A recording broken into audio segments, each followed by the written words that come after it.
Delegations, we have 20 minutes left for the crisis, so quick. Honorable Chair, distinguished delegates, when we spoke of trash yesterday, we spoke of those who pervert faith to justify violence. Not entire religions, nor peaceful communities, and no creed. President, was there the use of the word pervert? Right? Right, okay. Go on. And no creed, no scripture ever grants license to murder innocents. Today, as the United States take the floor alongside with our French partners, we reaffirm that terrorism respects no border and spares no soul. France will never yield to terrorism. As my American counterpart has already emphasized, when we speak of trash, we refer not to the peaceful followers of Islam, but to the Islamist terrorists who betray its true spirit. For too long, France endured in painful silence as the poison of Islamist terrorism seeped through our society. Our decision to deport certain individuals is not an impulsive act of prejudice. It's a culmination of years of unyielding intelligence work and sober recognition of a harsh reality. The greatest threat to France does not always brandish a weapon. It often wears the mask of a refugee cloaked in victimhood. Let me be unequivocal of those who still defending those monsters behind the sham of religion. The Islam these terrorists espouse is not the faith of genuine believers. It's a doctrine of hate, division, and death, utterly incompatible with any civilized society. The United States has endured some of the most devastating attacks in modern history at the hands of radical extremists. From the horror of the September 11, 2001 to the tragedy of the 2016 Orlando nightclub shooting, these acts were not just attacks on our soil, they were attacks on the global peace, human dignity, and the shared value of every free nation in this chamber.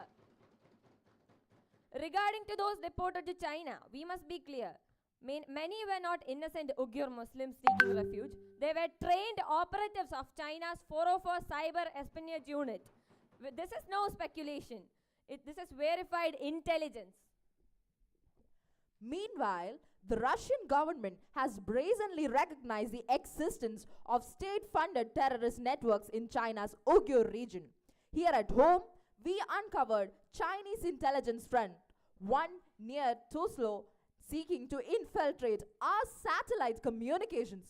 These Chinese individuals we have deported are not refugees escaping oppression.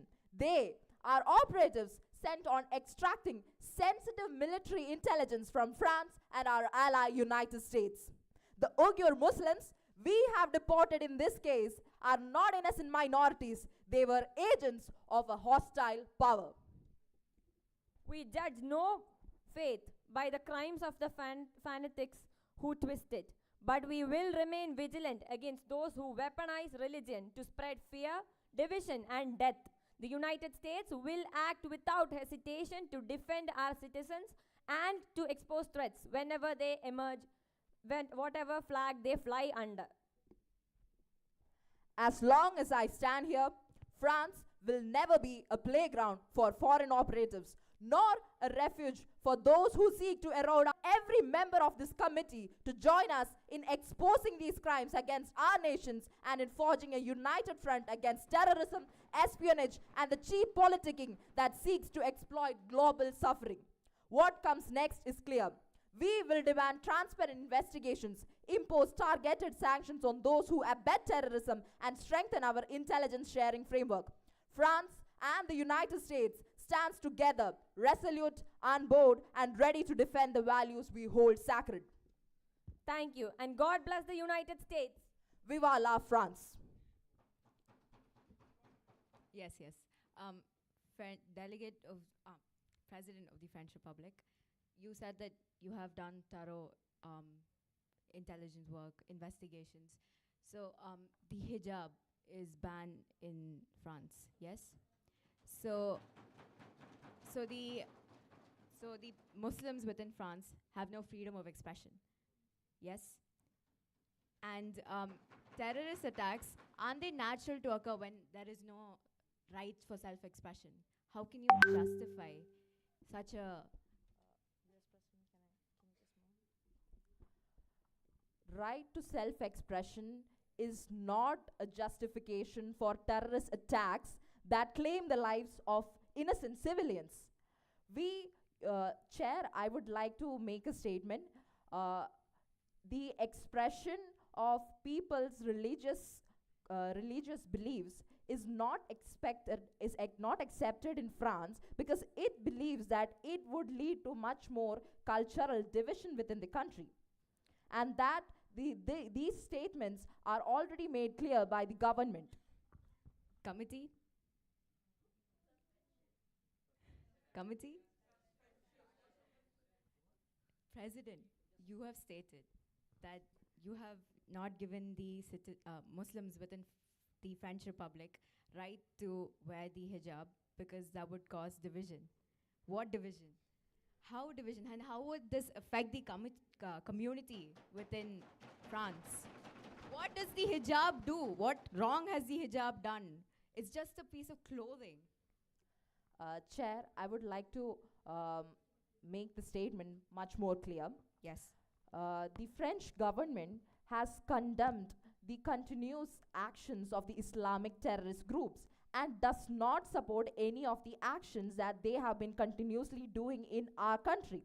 So considering that, giving such kind of giving those rights or allowing the Islamic people to express themselves while they are continuing to erode the sovereignty and integrity of our nations does not stand with the interest of our country.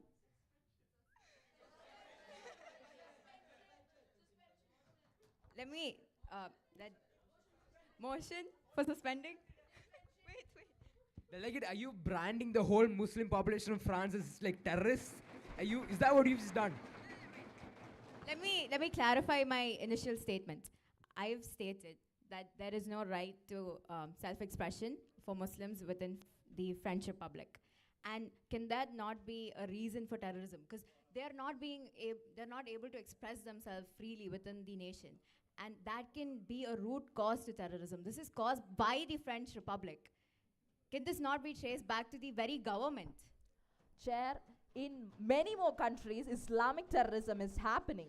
And in no reports have it been mentioned that the lack of expression is the reason for the root cause for terrorism in our country. Okay, delegate. Would that be a better statement? Would that be a better statement? No official reports have actually said that the lack of expression is the reason for Islamic terrorism in our country. If my statement is wrong, please find an official report that the lack of expression is the reason for Islamic terrorism. Yes, committee. Over to you. Yes. Point of information? Yes, delegate of Germany. The president has stated that there was verified intelligence on the terrorist organizations and the terrorists that were victims of the bombing. So there wouldn't be any political intent behind it, of course. But somehow the Israeli president has refused the open declassification of the intelligence. So my question to you, President, is that Quick, delegate. yes. My question to you is that would the president allow for an open UN investigation to verify the intelligence, the verified intelligence? No, delegate, because US and France believes that it's our right as sovereign nations to protect our nations from the terrorist acts. So let the delegation be clear. France, one of the permanent members of the United Nations, does not trust the services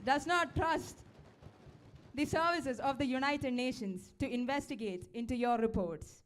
Yes. How does that make Because your intelligence credible? Yes, because Russia and China, who are also a big players in this case, are also permanent members of the United Nations. Guilt tripping does not lead to solutions, Prime Minister. President, address the question. Don't deflect. Address the question. France, one of the permanent members of the United Nations, not believe in the services of the United Nations to go through your intelligence and reports. France does believe in the United Nations intelligence and its services, but as of right now, in this situation where Russia and China also are important political players in the United Nations, we would like to refrain from giving our intelligence reports to United Nations. President, that puts your credibility at fault. The question Your isn't credibility is at question. the question isn't related to Russia or China. The question is directed to you, President. And the question, if you aren't allowing the declassification of your intelligence, then how is the entire world international community going to believe that the entire passengers on that flight were terrorists?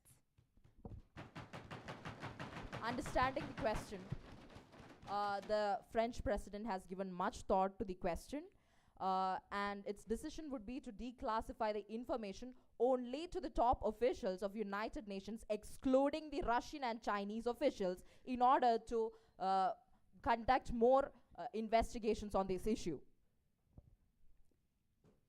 Yes, Thank you. Thank you. Thank you, Delegate. Yes. Yes, Delegate of Bulgaria. This is to the President of USA. We understand what you think you mean by the quote, "they are trash," but the delegation of the United States of America had also said that, and I quote, "they are a threat everywhere," end quote.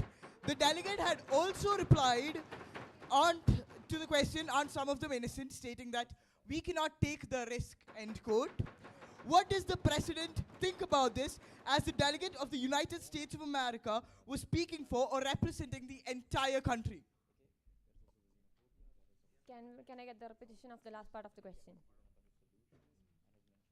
What does the President think about this, as the delegate of the United States of America was speaking for or representing the entire country? As the President of French Republic has said, we have gone through thorough investigation before boarding these people into the planes. Clear with that? The question wasn't that. The question was, what does the President think about the quotes stated by your delegation saying that they are a threat everywhere and we cannot take the risk? They refer to terrorists and not entire Muslims, as we have cleared in our president's statement.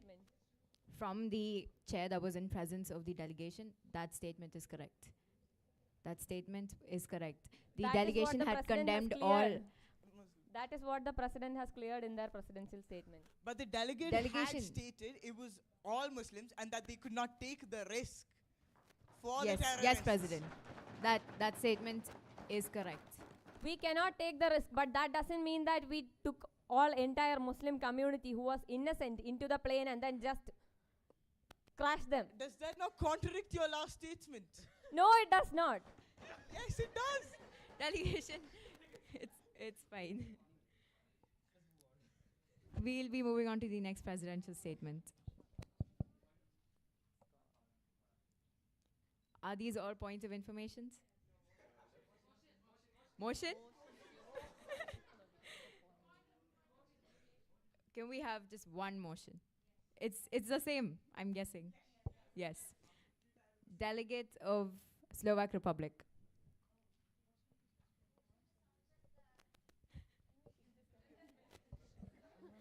Suspend the Yes, delegate, proceed. President of USA and President President of of France. USA and President of France. All those in favor of this motion, raise your placards. Point of order. Raise Point your of order. placards. Point of order. President, refrain. All those in favor, raise your placards in 3, 2. This exceeds simple majority. Point of order. No, President. Please listen to us. Please listen to our point of order. The presidents were not ready to initially submit the reports to the UN officials unless the bargaining of the Republic Germany. I don't think we will be considering your point of order. Please consider our point of No. order. Please consider our No, point President, of order. no. Chair, like Kindly- it's a very kindly- valid one. It's a very Kindly, valid one. It's related to kindly, kicking us out. liaisons, kindly escort the presidents to the back of the committee. Chair, chair, please. Presidents, kindly excuse yourselves. Is that a relevant one? Is that enough? Yes, I think that is enough.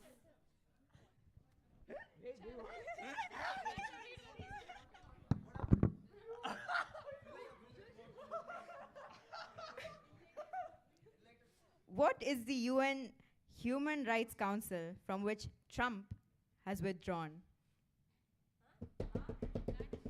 That is what it says, right? Trump signed an order withdrawing the US from the UNHRC, a 47-member international institution tasked with the improving of human rights around the world. Trump has excused himself from the committee. Doesn't What it is mean what is the point of any of this then? Trump, excuse yourself. Trump, kindly exit the hall.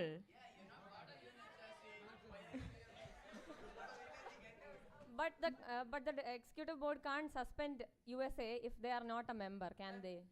USA, why are you here if you are not a member? Because you were the ones who gave us the delegation. So we came. We apologize. Kindly leave.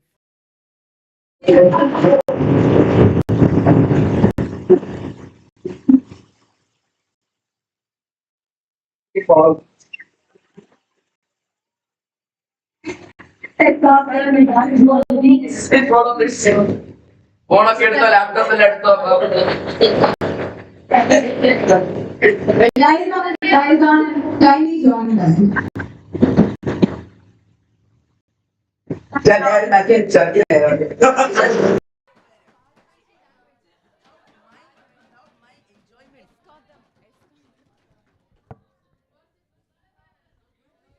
Thank you, Daddy. Not outside. Here, remain within the hall. USA.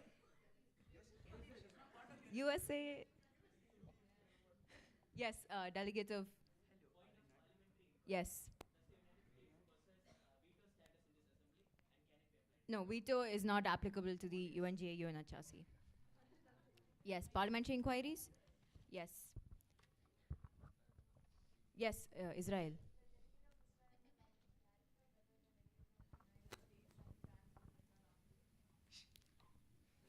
We, shortly after the crisis, we'll be informing the committee. Yes. Yes, Pakistan.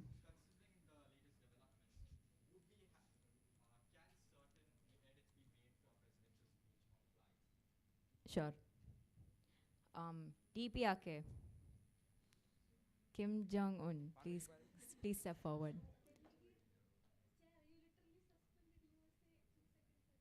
It's okay. Come forward. We will be accepting the delegation alone back if there is an absolute necessity.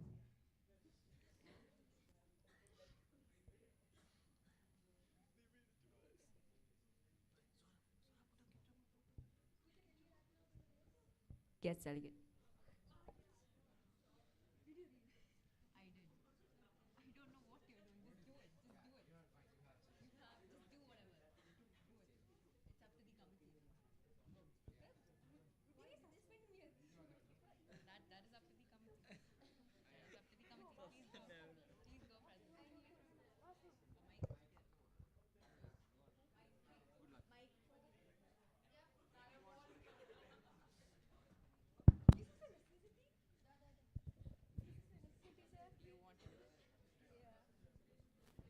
Delegates, heads up for the Supreme Leader of North Korea.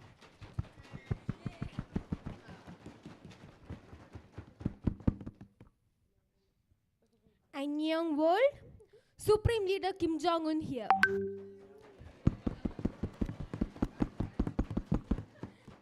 Looking iconic, feeling diplomatic. I know what you're thinking. What is gonna say this time? Another missile? Another threat? What do you guys think? Delegates, don't interrupt the speech. Thank you. Proceed. Nope, I'm done with all that. I have seen the chaos. Bombed planes, missing presidents, spies acting like it's a Netflix series. And while the rest of you are out there playing who is the bigger villain, North Korea is dropping something which more dangerous than nukes. We are shutting down our nuclear program.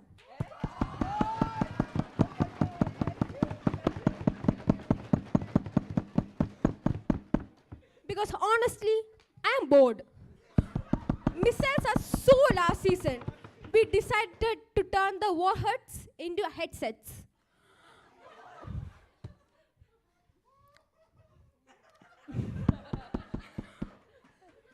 Official support for the Western countries.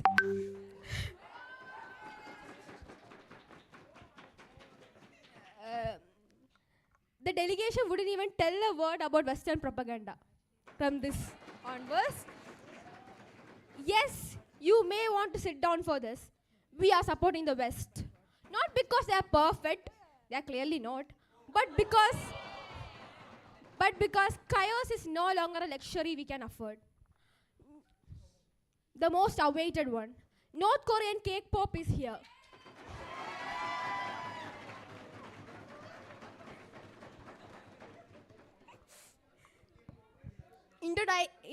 Introducing our new idol group, Nuclear No More.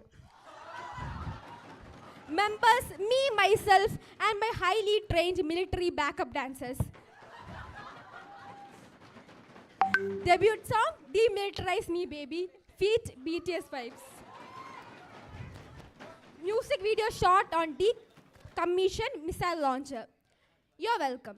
As the world mourns the brutal bombing of innocent Muslim deportees, the DPRK is launching Operation Harmony, a humanitarian initiative providing emergency aid to victims' families, deploying medical teams to affected areas, offering cultural protection grants for displaced Muslims, and hosting a diplomatic peace summit in Pyongyang to establish a global code of human dignity. We are putting our differences aside for something bigger than politics. Survival, stability, and maybe global stardom. So, to the world, while you deport, bomb, and spy, I am here to wipe, thrive, and go viral.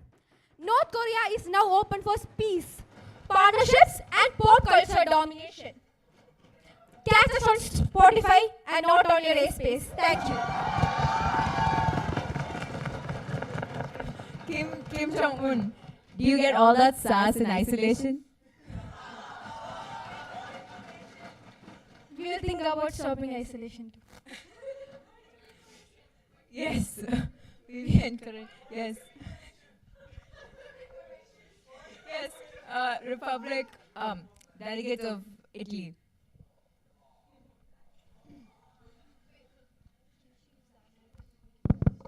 Greetings, Supreme Leader. I was not aware of your game, apparently. Check. It seems the Supreme Leader was a bit high. Wait, is the delegation accusing the Supreme Leader of drug abuse? No, the delegation was just claiming the fact that the Supreme Leader was standing on the dais, as in high. Oh. So the delegation of the Italian Republic would like some clarifications from the Supreme Leader. So you just conducted a stand-up comedy show here, and you did not say a word about the crisis going on.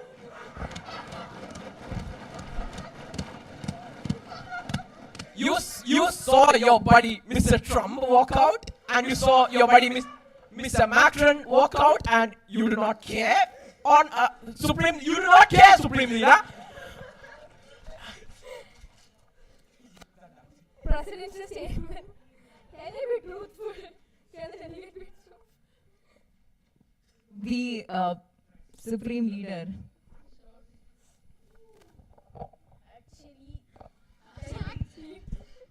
can the delegation repeat?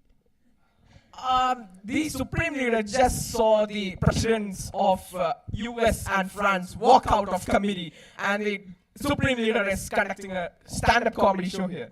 What is the... Are those countries the only Western countries present in the committee? But Supreme Leader, a crisis. Yes. Sorry, the delegation of the Italian Republic is very happy to talk to the Supreme Leader. Thank you. It's not something that it can do every day. So, Supreme Leader, what is your stance on the crisis that is going on? Yeah. The Supreme Leader told us that they're promoting peace and they're giving aid to the victims. Promoting peace through labor camps? No. Through songs. Demilitarize me, baby. But the delegation would like to clarify whether Netflix and Spotify are available in North Korea. Yes. Yes. When did that happen? From this moment. Your country, in your earlier speeches, Supreme Leader, your delegation. Delegation of Italy. Yes. Point of order. Yes. Rude. A mic to the delegation of Pakistan. First off, congratulations to North Korea for opening up. We are very glad to have you as part of the open world, free world. Unfortunately, the delegate of Pakistan, Islamic Republic of Pakistan does not see the merit in discussing K-pop or headsets or so on when such a serious This is the agenda. same point raised by the Italian Republic. But like our people are in mourning. Delegation, it's the same exact point. You are mourning terrorists? Oh, come on. Delegation. Did you accuse the Pakistani government of terrorism? No. I was no. The delegation. The delegation can explain. So the presidents who just. What about them? Yeah, they are dead. What? No, not the presidents. The Muslims in the plane, they were blown up by Israel. Does this count as a grave insult? Yes, we will count that as a grave insult.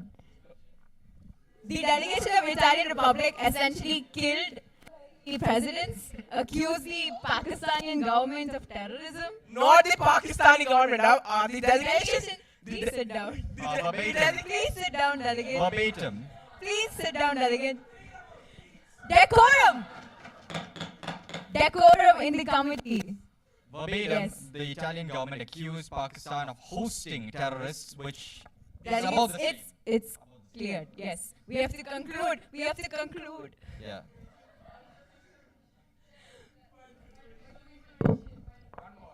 One more. Raise your placards high. Yes, back there. Delegation of Armenia. What is your roll call status? Present voting? Thank you, delegate. The President of the Republic. Supreme Leader. Yeah, Supreme Leader Kim Jong-un. You stated that you're starting a K-pop band with your military personnel, and I believe that you're also bringing the platforms of Spotify and other music streaming apps, I believe. Yes. You are. Okay, so finally you're letting people know what life is like outside Korea? North Korea? Yes. Okay, so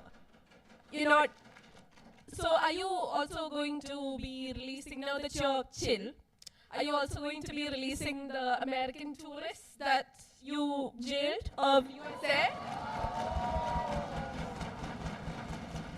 I mean, you are very chill now, so you might as well do that. I mean, you already put your nukes down, so why the, I don't know, rivalry? Just release them. And let your people have some fun for once. Thank you, delegate. That was not a point of information.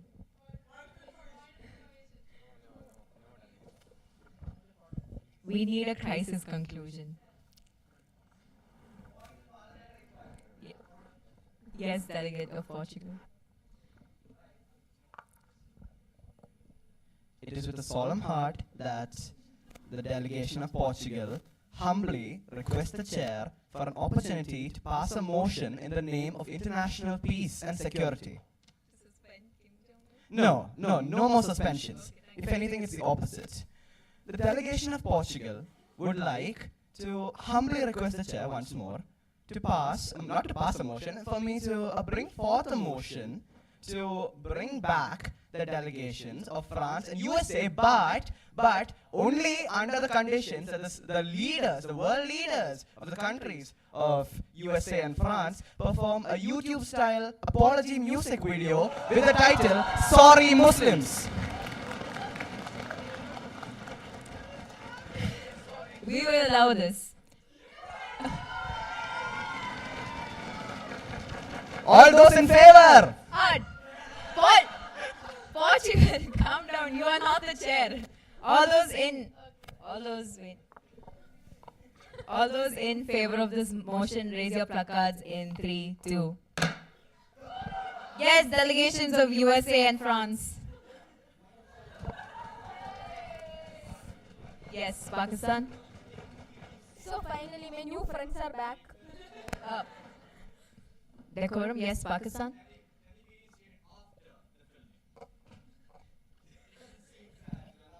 Yes. There was a presidential statement, yes. Can the countries please come forward? Kim Jong-un, thank you. Now, be seated for now. We will call you for your video soon. Yes.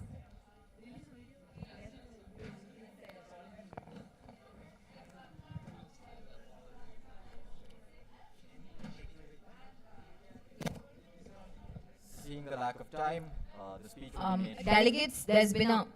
You've got it. Okay, thank you.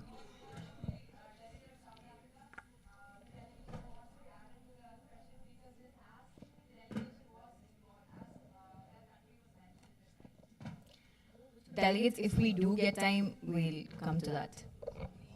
Yes, delegate of Sudan. Yes.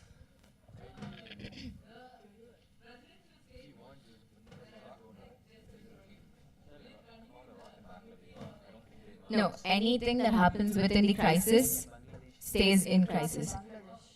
Thank you, delegate. Yes. Considering the lack of time, this speech will be shorter and Thank you so much, Prime Minister. Thank you. Bismillahirrahmanirrahim. Honorable Chair, delegates. Delegates, Prime Minister, would you speak into the mic? Oh, sorry. Yes. Assalamu alaikum wa rahmatullahi wa barakatuhu, and a very good morning. The Prime Minister of the Islamic Republic feels many things: anger, bewilderment. However, the strongest emotion is sadness. We want reparations for the hundreds that were killed in those planes. We deserve better than to be called trash. However, it is not just Pakistan that has been affected. So, I call the delegates of Iraq, Indonesia, Bangladesh, Egypt, and India up to the dais. Are these the delegations or the President speaking? Presidents, thank you. The Republic of Indonesia, being one of the founders of the non-aligned movement, has maintained cordial relations with the United States of America, China, and Russia. The horrific attack led by Israel prompts Indonesia to change this official policy. When we tried to negotiate, the Saudi Arabian president was murdered. When we tried to speak, we get replies reeking of prejudice. What's the time, delegates? It is time to wake up. No longer can we afford to stay mum. The President of Indonesia calls upon all affected and non-affected nations to stand against the arbitrary and unlawful use of force displayed in this attack. The question is not whether we will take action, it is whether these perpetrators of violence can handle such a response. The delegation of Bangladesh, kindly raise your placard. Approach the EB delegate. What do you want to call? Okay.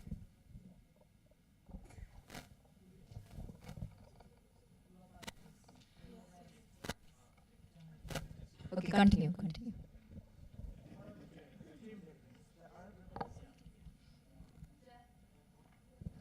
Point of against the presidents?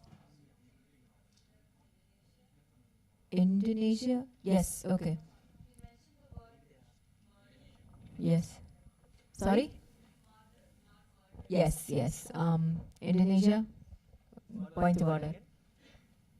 It's a point of order.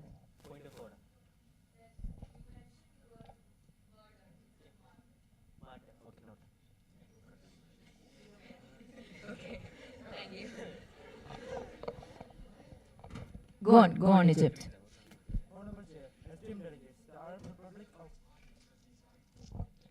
Honorable Chair, esteemed delegates, the Arab Republic of Egypt rises not just in diplomacy, but in defense of silence. Let it be clear, Egypt cannot remain silent. Given that many of those deported were naturalized citizens and legal residents, does the US justify violation both its own construction and international human rights law? How does the US recognize its deportation with its frequent rhetoric about being the defender of democracy and human rights worldwide?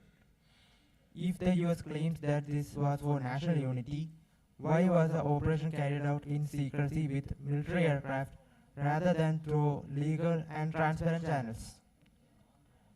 Does the United States deny that this constitutes genocide by deportation and targeted mass killings?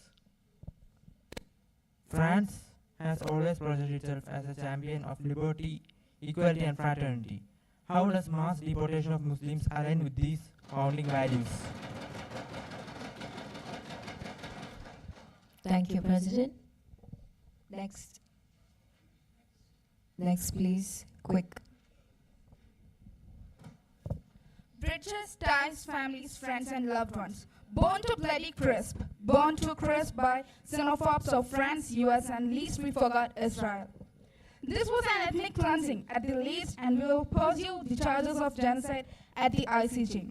This begins up harrowing memories for all the peoples of Bangladesh. Thank you. Thank you. Next President, please. Iraq. Iraq, kindly approach the EB. Delegation, you had prior knowledge of the presidential statement, yes? Delegation of Iraq. Delegation of Iraq, you had prior knowledge of the presidential statement. Okay.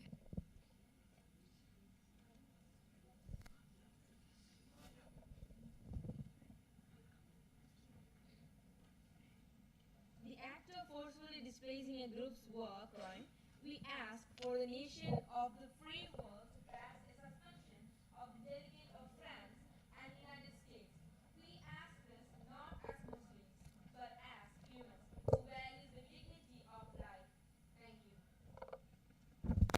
Thank you. No, it's fine.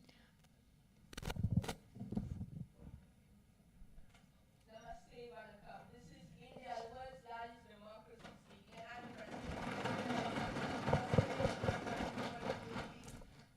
India strongly condemns the brutal attack on the deported Muslims.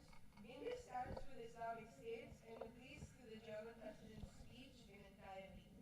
Information was available and self-interest overthrew humanitarian considerations.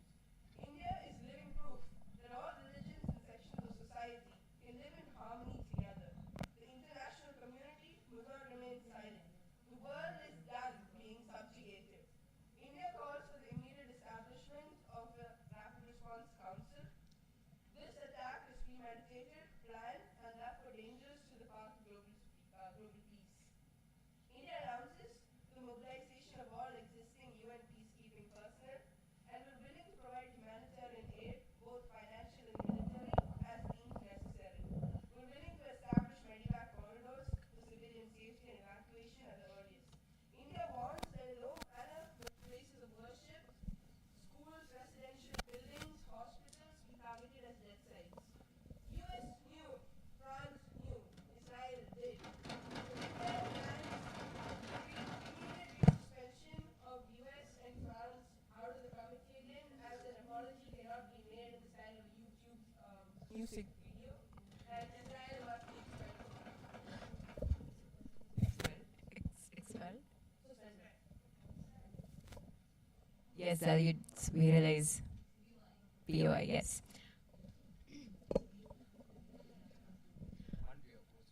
Singular POI. Yes.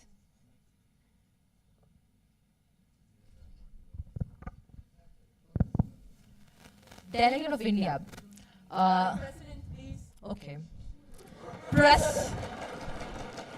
President of India, you condemn the actions taken by US and France against the terrorist organizations that were acting within our country. But your country can launch anti-terrorist operations like Operation Sindoor. That is okay, and that can protect the sovereignty of your nation, but our countries can protect the sovereignty of our nation. Delegate, India condemned the brutal attack on Muslims and called out the action of US and France. And in this particular crisis, did India bomb anybody? Did India fund anybody? Did India kill anybody? Did India know? Did we remain silent? The French and US government had already made it clear during their presidential statements that those were Muslim Islamic terrorists. So we Delegates. all... President, delegate, we'll stop this back and forth. Thank you. This will be the crisis conclusion. This is it. We can't push it any forward because of time constraints. We can't revert back to that.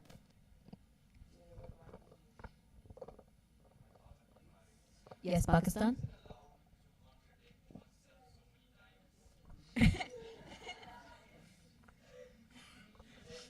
In crisis, sure, it's fine. The video will be done during the break. Delegates? We will be reverting back to GSL, and due to time constraints, we'll have to eliminate POIs. No POIs. We'll be rushing through the GSL. Okay? So that the committee gets more time for moderated caucuses. Yes, delegation of Czech Republic. Sure, chit POIs are fine. Yes. Yes, Pakistan.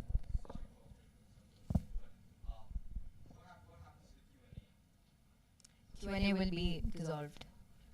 Thank you.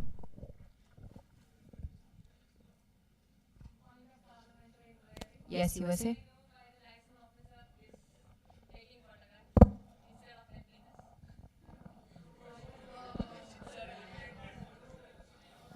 Yes. Yes, sustain. USA, please drink water, breathe. Thank you. Yes, Czech Republic. Yes, GSL, yes. Yes, delegate, please come and collect your laptop. Any other? Yes. Yes, delegate, you may leave the committee. Yes, Sudan. Yes.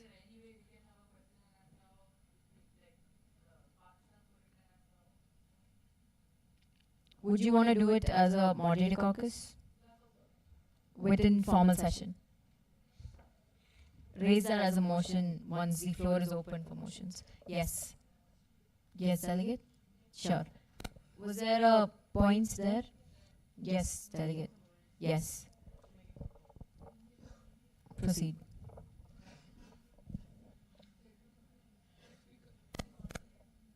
The next speaker on the GSL is South Africa. South Africa. What is your roll call status? Present? Present and voting? Present and voting. Thank you.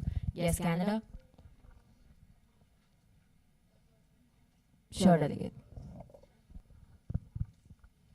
Yes, China? Yes.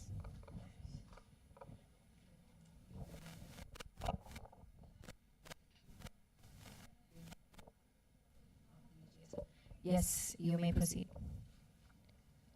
Just a second, delegate. Point of? Point of? Yes, delegate. Yes, delegate, you may proceed. South Africa, you have the floor for a minute. Behind every genocide is a world that looked away. We will not look away. Honorable Chair and esteemed delegates, the delegate of South Africa speaks today not just from policy but from pain. Because we are a nation that has lived through institutionalized racism and dehumanization.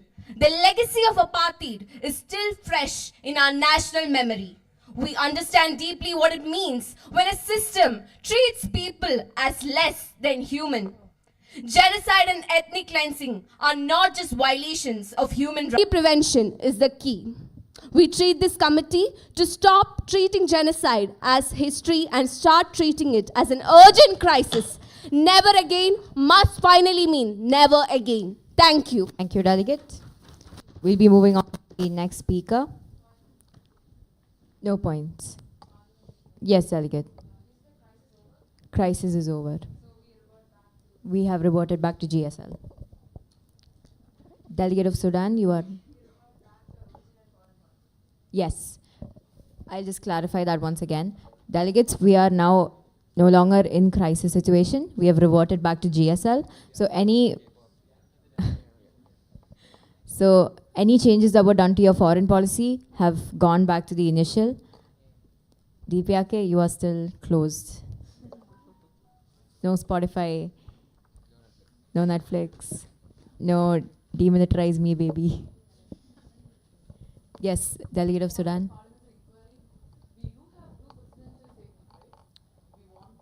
Yes, yes. Again, presidential statements are for changes in foreign policy. I hope that's clear. Yes, Delegate of Sudan, you have the floor.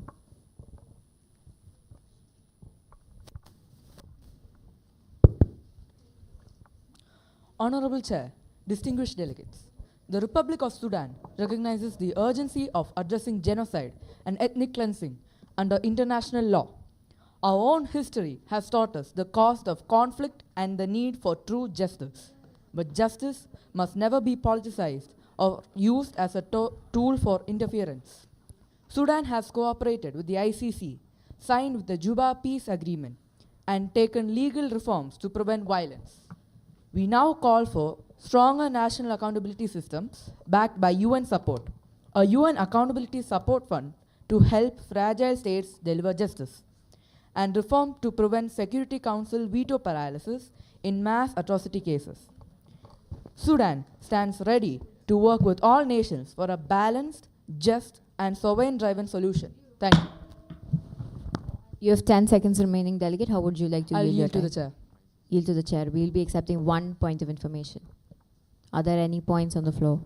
Yes, delegate of Belarus, yes.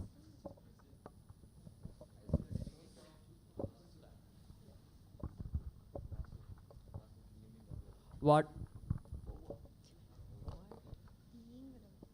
As the delegate of Belarus, the question to the delegate of Sudan is, what does the delegate of Sudan have to say about the paramilitary RSF allied forces forming a parallel government in Sudan, which is known for committing human violations and genocide in the Darfur region of Sudan? Could the delegate of Sudan answer via chat? Yes, delegate. EB, one more question. Yes. Could the delegate of Belarus. Could the delegate of Belarus repeat the question via chat also? Yes, delegate. Okay. Continue Thank you. via chat. Thank you. Next is the delegation of Myanmar.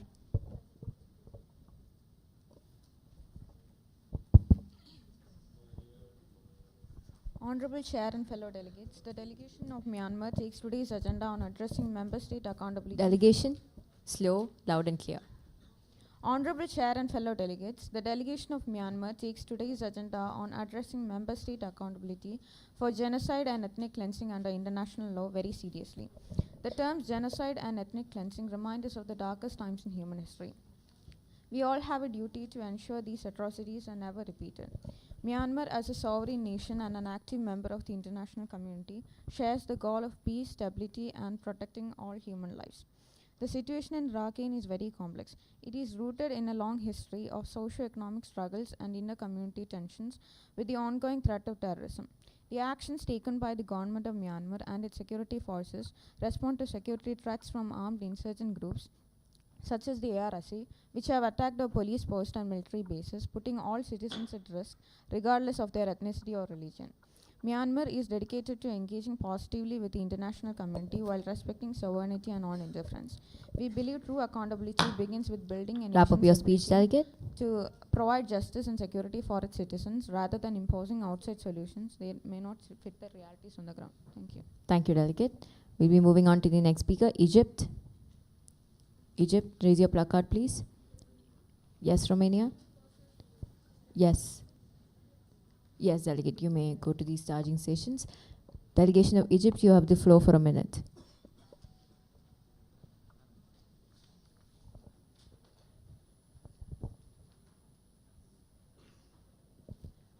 Delegation, before you start, Canada, is that a earpod in your? Could you remove that? Thank you. Honorable Chair, esteemed delegates, the Arab Republic of Egypt stand before this committee with a deep sense of responsibility and moral urgency. Genocide and ethnic cleansing are not merely crimes against specific communities, they are crimes against the conscience of humanity. Egypt, rooted in a legacy of ancient civilization and diplomacy, believes that silence in the face of such atrocities is complicity.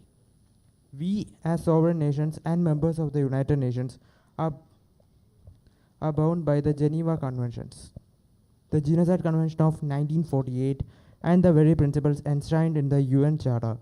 Yet, even in the 21st century, we witness states turning a blind eye, failing to act or worse, continue, delegate, engaging directly in systematic ethnic violence. Egypt emphasizes the need for international mechanisms to ensure accountability, not just for non-state actors, but also for member states that violate Wrap up your international speech, law. delegate. Thank you. Thank you, delegate. Next, Ethiopia. Delegation of Ethiopia. Raise your placard, please. Thank you. A mic to the delegation.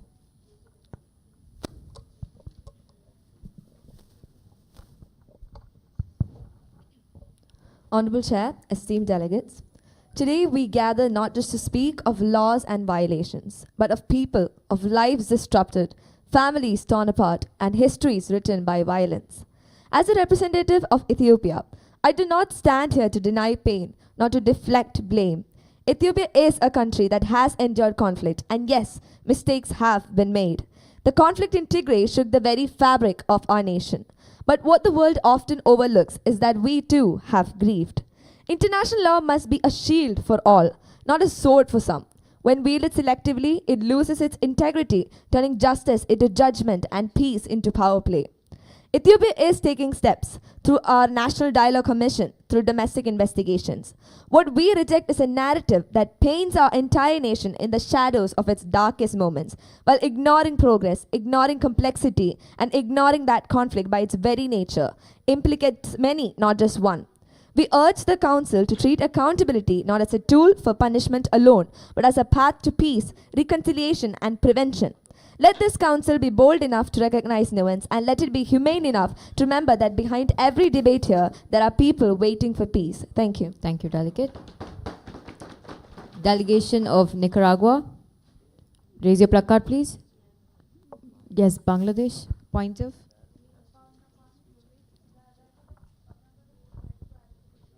GSL, yes. Okay. Noted, delegate. Delegates who wish to add their names to the GSL, raise your placards in 3, 2. Delegation of Malaysia, you've been recognized. Delegate of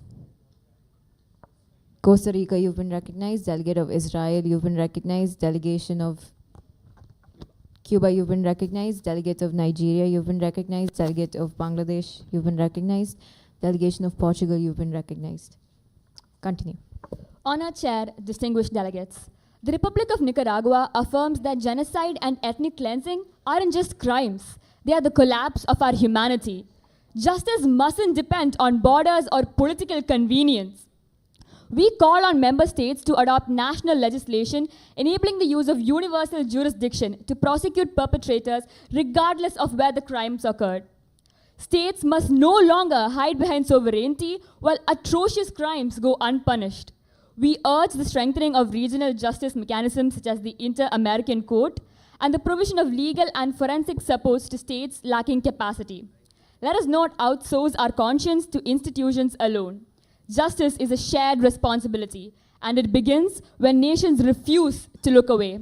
Nicaragua stands for truth, accountability, and the right of all people to live free from fear. Thank you. Thank you, Delegate. You have 10 seconds remaining. How would you like to yield your time? Delegate would like to yield their time to POIs. POIs, yes. Delegate of Belarus.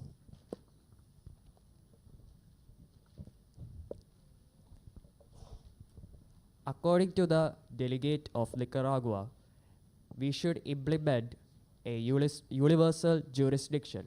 But within the country of Nicaragua, there is a brutal suppression of political leaders, especially indigenous people and journalists who are against the government for using corrupt methods. What does the delegate of Nicaragua has to say about it?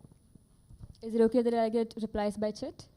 Yes, Delegate. We'll be moving on to the next speaker, delegation of Nepal. Yes. Yes, Delegate.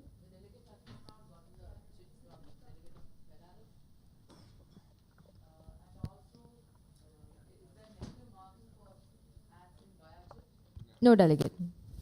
Yes, delegation of Costa Rica. Yes. Yes, Delegate, you may proceed to the charging station. Yes, South Africa. Yes.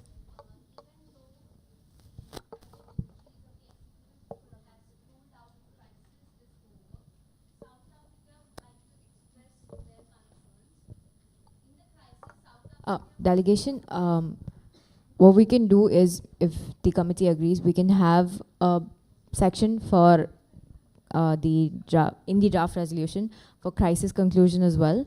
If the committee is okay with that, we'll proceed with that and you can make your statements there.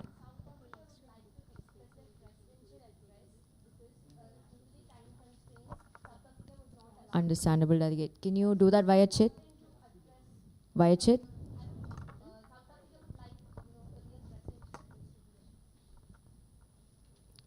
Does the committee want to vote upon that?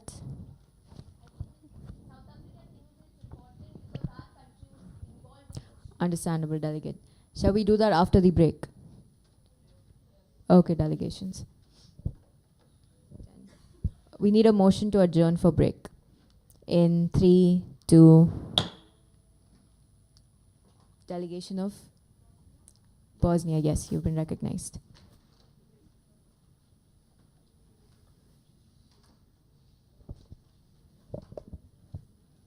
The delegation of Bosnia and Herzegovina raises a motion to adjourn for break.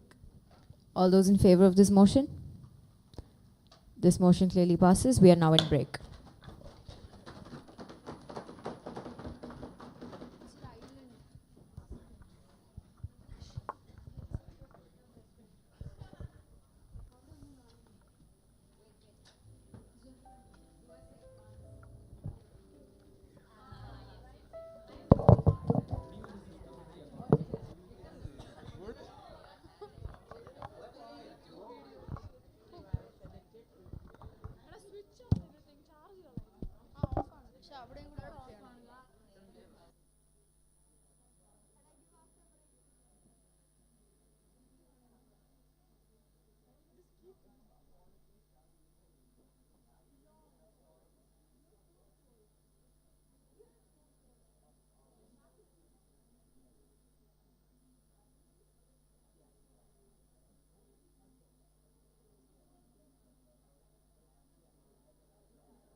Delegates, kindly be back in committee by 10:30.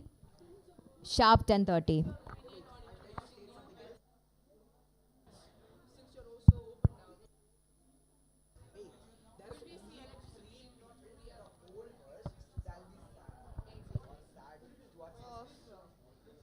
It's off. You only switch it off.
Vembanad കായൽ തിരകൾ പുരയ്ക്കുന്നു തകതമി തകതമി.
Irrelevant, Akash. Irrelevant.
Delegate of Mexico, please repeat.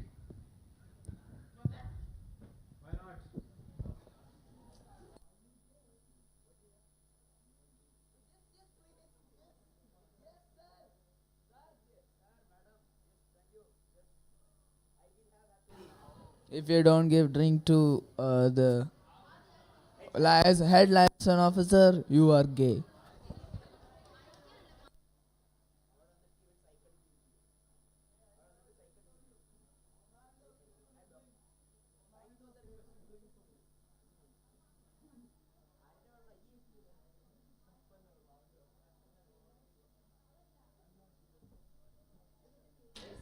Adil, what about the white chocolate?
Skibidi.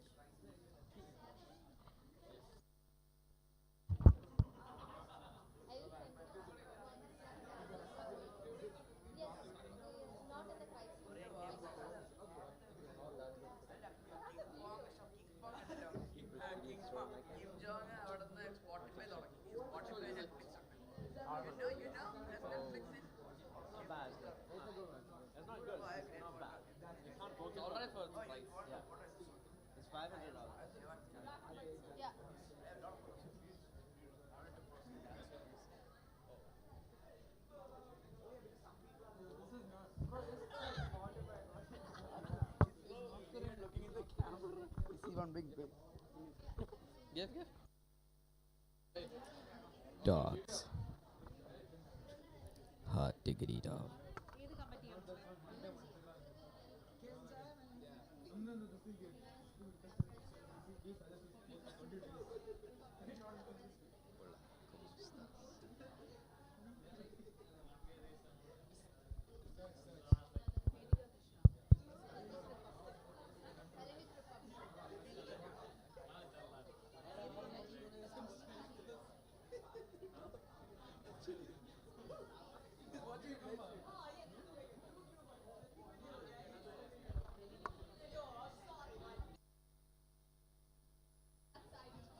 What do I change?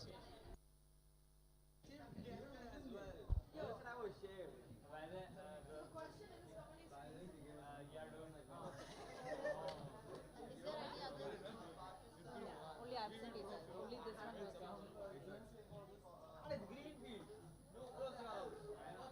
So you go. So I'll come on the last second. You give and then you go back. Thank you. God bless America. I consumed some had accused Netflix interest and coffee. So, not a great What happened? So unserious. Our DPR is happening.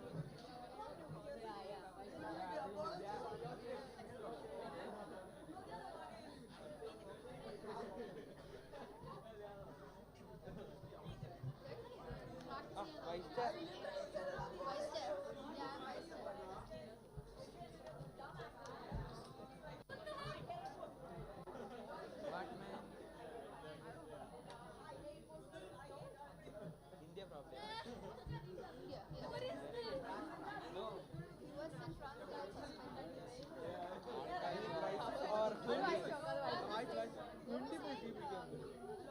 hate Muslims.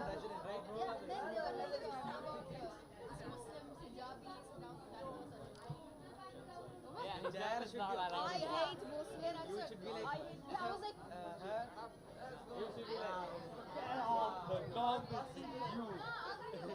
oh shit, what?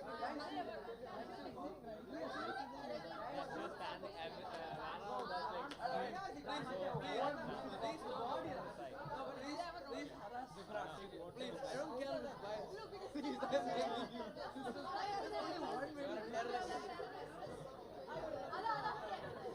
should have been like, so I'm a terrorist. Is the delegate saying that this guy is a terrorist? You should be like, get out the car. No. You should be like that. US, when US and France were doing the same, you're there, right? They should have been like, dip, because what was there? Dip on that bitch ass. Oh, yeah. They should have been like that. Get out the car. She said she's gonna open house Wi-Fi inside everything. I asked her. Have a Nokia phone? Huh? Nokia phone. US bag or smartphone. Sure. Because US was with France. France was telling us that they were together. And why was France celebrating?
Adi.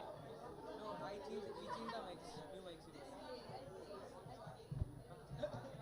I made this all by you.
UNSC delegates and IP members kindly move back to committee. UNGA members kindly take your seats. We'll be starting committee soon.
destiny.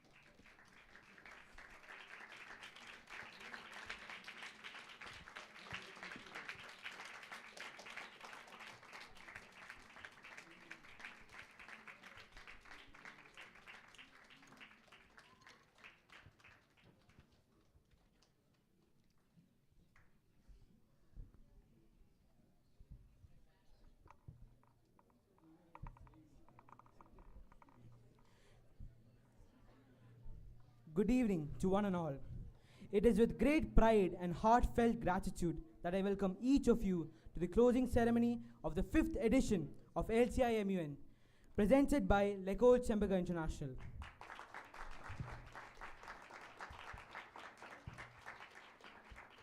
We are truly honored by the presence of our distinguished guests this evening.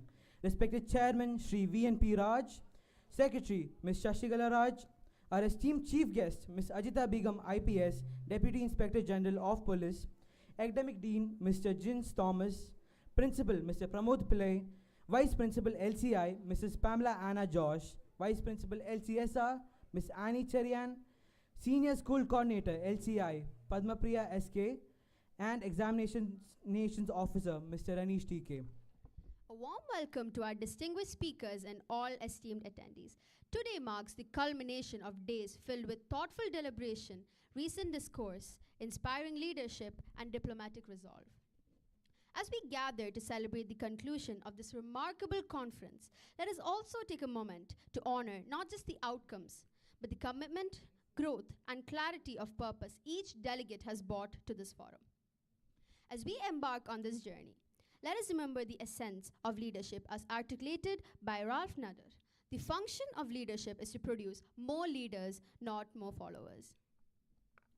Without further ado, let us begin with an invocation. Kindly rise.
Please be seated.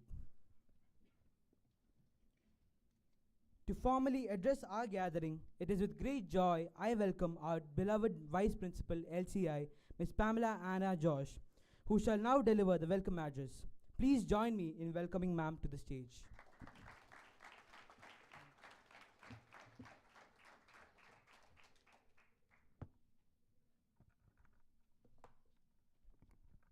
Good evening, everyone. These 2 days were an incredible culmination of leadership that we have witnessed. It is with immense pride that I welcome you all on behalf of L'École Chembaga International to the closing ceremony of the 5th edition of LCIMUN.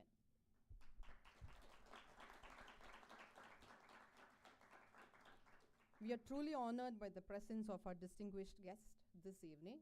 A warm welcome to our respected chairman, Sri V.N.P. Raj, whose visionary leadership is the foundation of our institution.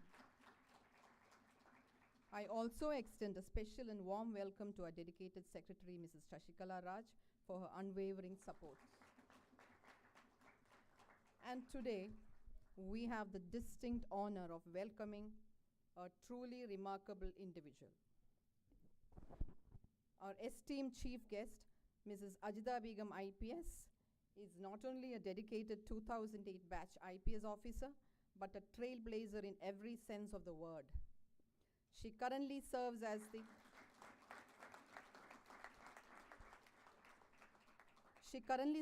the Deputy Inspector General of Police, Trivandrum Range, and has an exceptional record of supervising crime prevention and investigating high-profile child trafficking and abuse cases.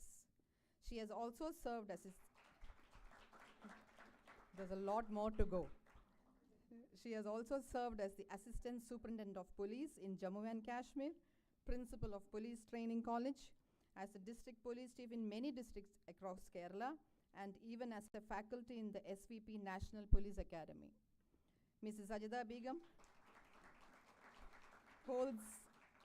holds a bachelor's degree in Commerce and Business Management, master's in Political Science, and an advanced master's degree in Public Policy from the Indian School of Business, Mohali. Her achievements extend far beyond her official duties. Mrs. Ajida Begum and her husband are the first civil service couple from India to complete the grueling full Ironman race in Texas. It is a feat of extraordinary endurance that includes a 3.8 kilometer swim, 180 kilometer cycle, and a 42 kilometer run.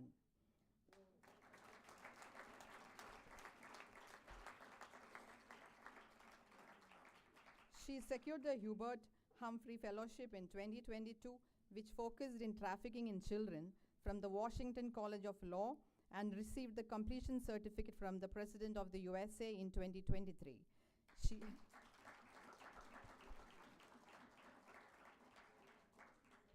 She also served as a consultant to the United Nations Migration during the fellowship period. Besides these, there is much more which I have not mentioned. Besides these, she has also been awarded the Union Home Minister's Award for the Best Trainer in 2024.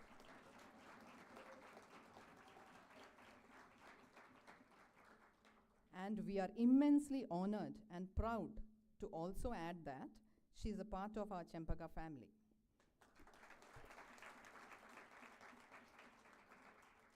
Ma'am, your presence here today will be a source of great inspiration to all of us, and we eagerly await your valedictory address.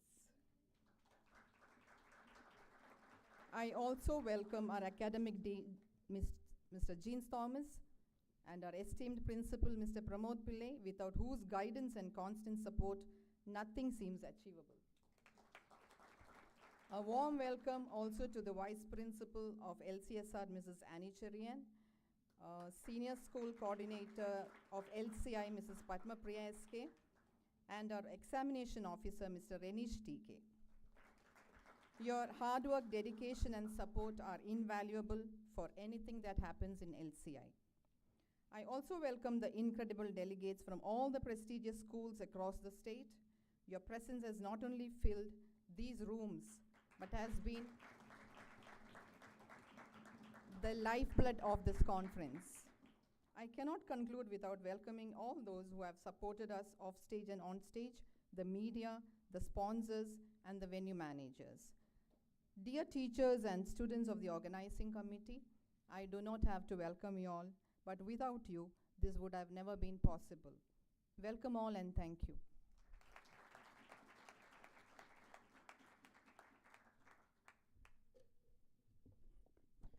Thank you, dear ma'am, for those kind words. It is now my privilege to invite our chief guest, Ms. Ajida Begum, IPS, Deputy Inspector General of Police, to deliver the valedictory address. Ma'am, please.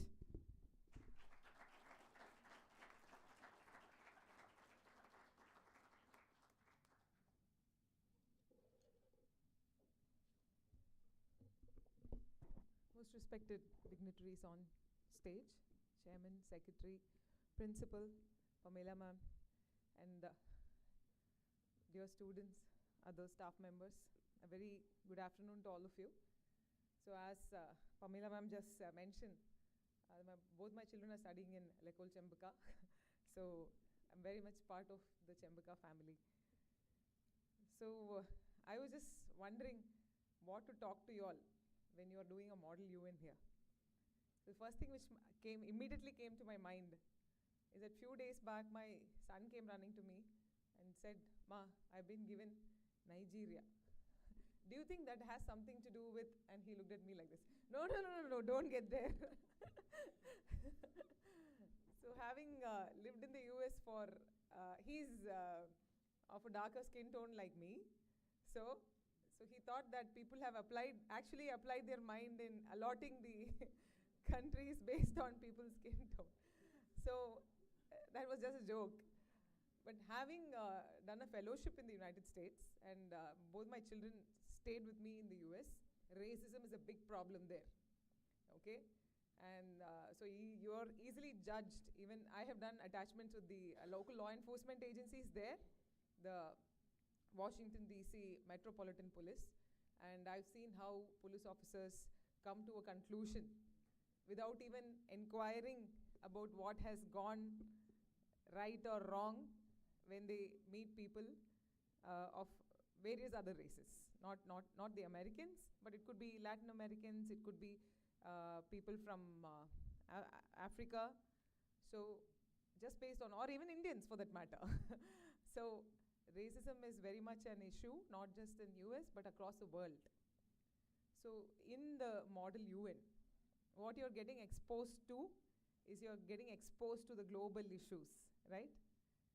So for me, when I grew up, we have only learned about how United Nations was formed almost like some 78 years ago to bring in world peace, to unite all the countries, because countries had their own stands to take, because all countries will think like individuals. As individual, we will think in our own self-interest, yes or no? The same way, the countries will also think in their self-interest, right? But then how can we grow and evolve and mutually support each other if we are purely thinking in self-interest? That's not possible, right?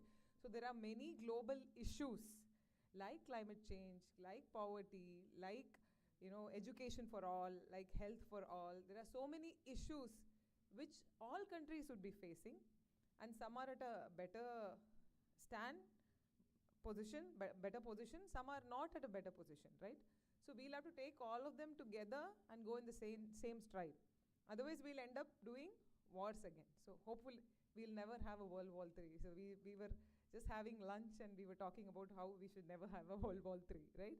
So United Nations was joined. All the countries came with that commitment, and we started this United Nations. So India is also one of the founding members of the United Nations, right? So when I prepared for the civil services exam, that's when I got a very in-depth knowledge about what is actually the United Nations doing, what role actually it plays in the real world as we see. So you might have done a lot of debates. I just got a call from the local police that they had to send a fire tender here because the debates were so intense, it sparked a lot of fire. So imagine we would have such kind of discussions by actual representatives from various countries from across the globe sitting there in that UN General Assembly hall and fighting it out. You all know the structure of United Nations. Some of you are in the Security Council, right? Some of you are just a member of the UN, right? And the role the G4 plays, right? We are also wanting to be one of the permanent members of the United Nations. That's one of our long-standing requests. Do you think that India is now in a position to become the permanent member of the United Nations? Do you think? Yes, we are very much. But still the doors are not being opened to us, yes or no?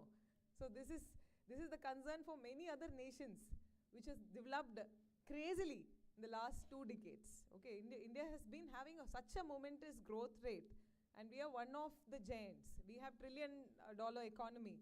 So, and when it comes to global issue, India is taking stands, its own stand. So it is high time that we get an entry into the United Nations. So these are the things which I read while I was preparing for the civil service exam, because political science and international relations was one of the subjects I opted during my preparations. So I was seeing all this, and after that I got into the Indian Police Service, and then I got this opportunity to go to US. So while I was doing my fellowship in US, I had this opportunity to be a consultant with the UN Migration Agency. There is one international organization on migration, that's a UN agency. So I took up that opportunity. I served there for almost close to 6 months. So I could see how UN functions from within the organization. So I just, at the end of 6 months, I was actually highly disappointed, to be very frank. So why? Because people who make crucial decisions from the UN Secretariat, okay, they do not have any idea about the reality. In fact, the project I was allotted to is to find policing solutions to the West African nations like Sierra Leone, which are already having some violent extremist issues going on there, warlike situations going on there.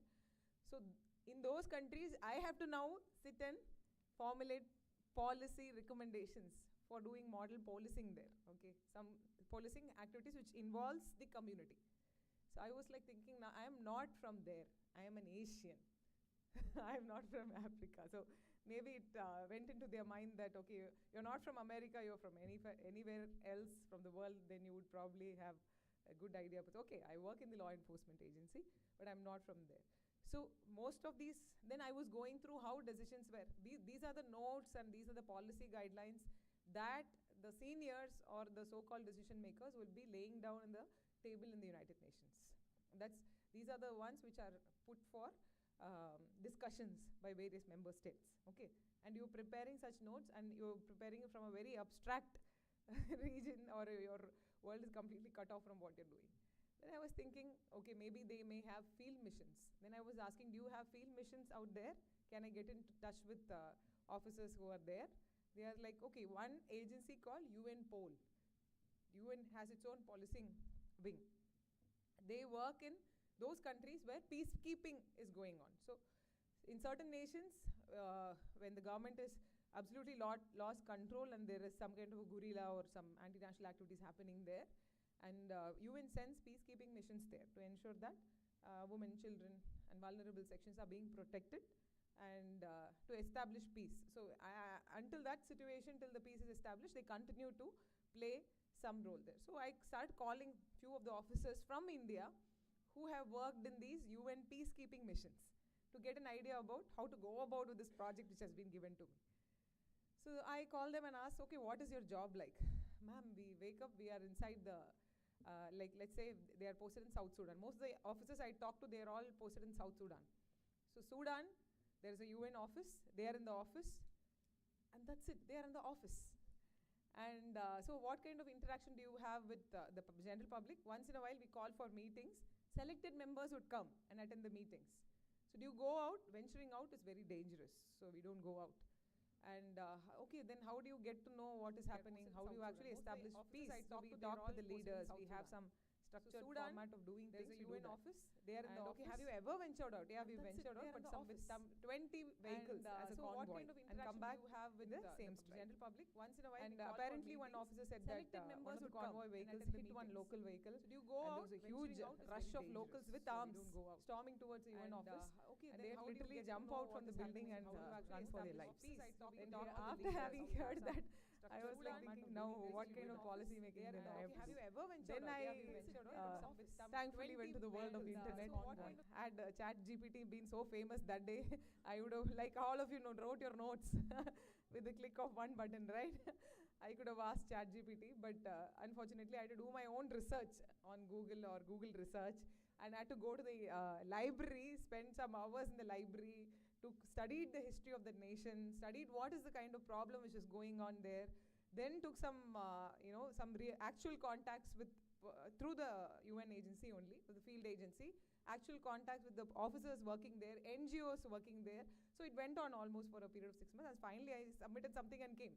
Whether it saw the light of the day or not, I do not know, but I feel that whatever I had submitted, the team had submitted, we did it after a lot of deliberations, after a lot of thinking through. So after seeing that process, some way I felt that this is just one particular topic, okay? We are just trying to establish peace through policing in one nation, okay? There are so many other topics. You've seen the Sustainable Development Goals, right? SDGs are there, and there forever.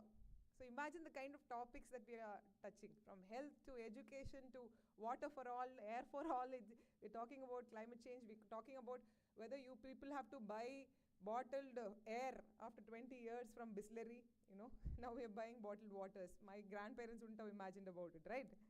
Now probably you will be buying another company selling bottled air, which you will have to carry in the backpack we see in the sci-fi movies, right? So we talk about such serious issues which may, make this world not a peaceful and prosperous way. Look at sustainability when it comes to my grandchildren or your grandchildren for that matter. You can't even think from that place, right? So that ways United Nations is very, very important. So for you, when you are a part of the Model UN, you are at least starting to think about the global challenges. Yes?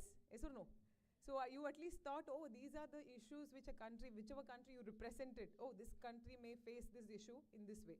But that may not apply to India. Had you compared a particular issue, let's say you're talking about drug menace or climate change, or it could be any topic. The stand which Nigeria is taking is not the stand which India may take, for example. Or what US is taking, there are many conventions US hasn't signed. Okay, there are some conventions even India hasn't signed, right? So from Russia's perspective, from China's perspective, it'll all be very, very different. So it's a complete chaotic situation. Nobody can agree, right? Everybody has a right to disagree, right? So we begin with that. You pass a motion, everybody has a right to disagree. How do they actually reach a consensus? Imagine. Then you learn about the power of negotiations. Then you learn about diplomacy, right? What diplomacy? Me and you, we are sworn in enemies. Oh, that's fine. I don't like you, you don't like me. But there are certain things I can give you which can be of some help to you. There are certain things you can give me which can be of some help to me. This is how, simple way, this is how diplomacy works. Okay, you may not like the country, hate the country. I hate that country because they are not thinking in my good interest. But I cannot survive without that country because the world is so interconnected, it's so complex, and all the businesses, the economic interests are so interconnected. Now, no country can say, oh, I'm going to shut my doors, I'm going to live for myself. You don't have to come, I don't have to cooperate with you. Can any country afford to do that? Except Swami Sam Satyananda has started an island country. Even he must be importing food grains. No, he cannot go grow food grains in that Haiti or wherever he's living, right?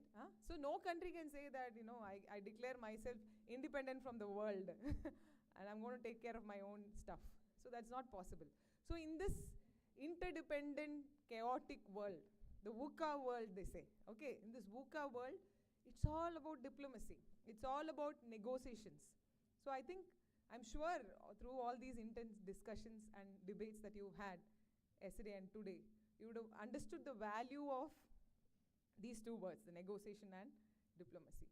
And you've also understood the value of being a leader. The P5, who was a part of the P5? You tell me, put up your hands. Those who were in the Security Council? So the US, okay, who was US, representing US? The Russia, US, Russia, China, put up. So were they arrogant? I'm just going to take this call. That's my boss.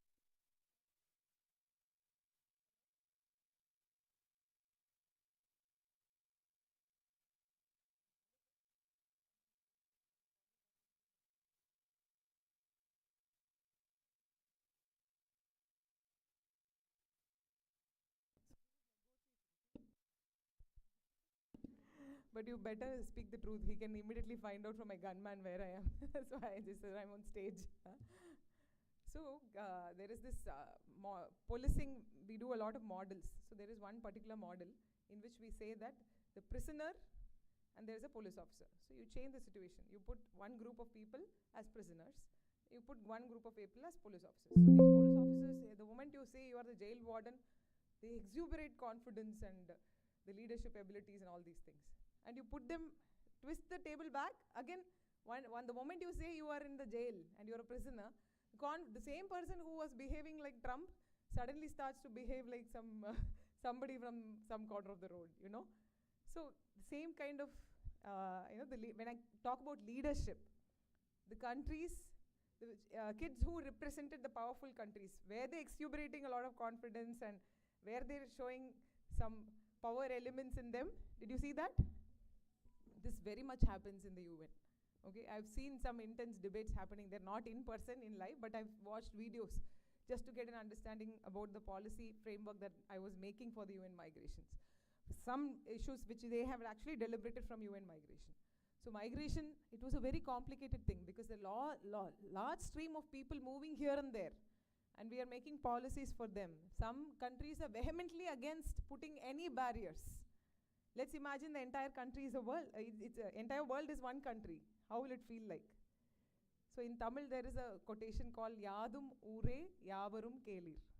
So every place is my country only. So let's have a situation where we don't think about any borders, that all of us are global citizens, truly global citizens.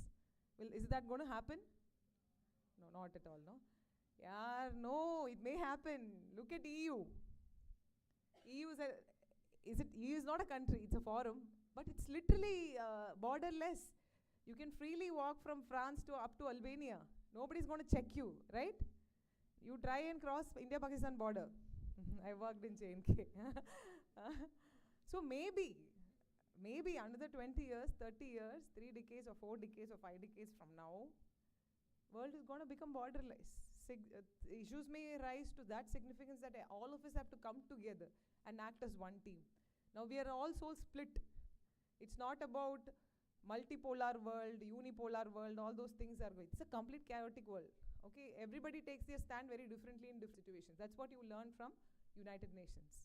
So United Nations, many say that it's lost its prominence, but we still have to give that respect because as long as it exists, we will say it's good, right? So we just had a discussion with the president, and he was saying how people love Trump or hate Trump, right? As long as Trump is there, you either love or hate. But if he comes and asks you whether you hate or love him, you would obviously say, I love you, right? So, and for your information, that was Joe Biden, not Trump, okay? Probably I would have rejected going and taking a certificate from Trump. So that was Joe Biden who gave me the certificate, right? So sometimes in UN you see that diplomacy works over drama. A lot of drama won't work there. At the end of the day, whether you have come to an agreement with many of the countries and how many countries are in your support when a motion is being passed, right? So that is all about diplomacy. And one more thing is about the importance of achieving the SDGs. As long as SDGs are there, as long as the problems are live, UN is going to be there as long as SDGs are there. And till when the SDGs are going to be there? Deadline is 2015, it will be extended 2030, then it will be extended 2040. As long as you and me are there, probably I may go, then you will be there, you may go, your grandchildren may come, SDGs are going to be there. Unless we come together collectively and start talking about these issues and take decisions collectively in the better interest of world, instead of taking in one-to-one self-interest, better interest of world, probably things may change and things may become much better. So these are the small tidbits I wanted to give you at the end because I don't want to be having a longer speech than this. Very nice meeting all of you.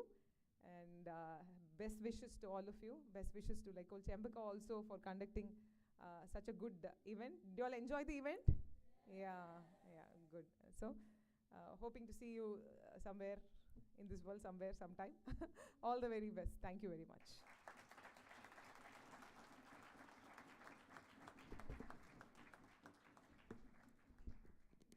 Thank you, ma'am, for being such a constant support to our Chempaka family, and thank you for sharing your experience with us today.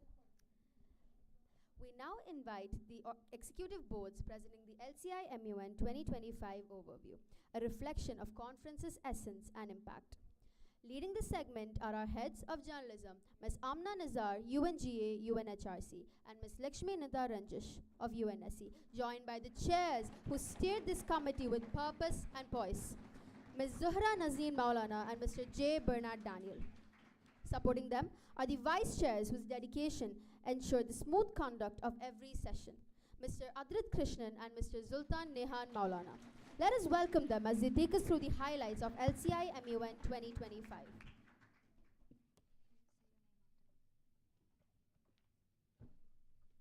Good afternoon and greetings to everyone gathered here today after 2 fine days of our LCI MUN, filled with the gripping turmoil of twists and turns as delegates fought back and forth on the topics and on the grounds of drawbacks that came hurtling in and took turns defending their countries. My name is Lakshmi Nazaranjish, the head of journalism for United Nations Security Council, and I will be presenting the overview with the Vice Chair of UNSC. My name is Zultan Nehan Maulana. and The Chair of the United Nations Security Council, J. Bernard Daniel.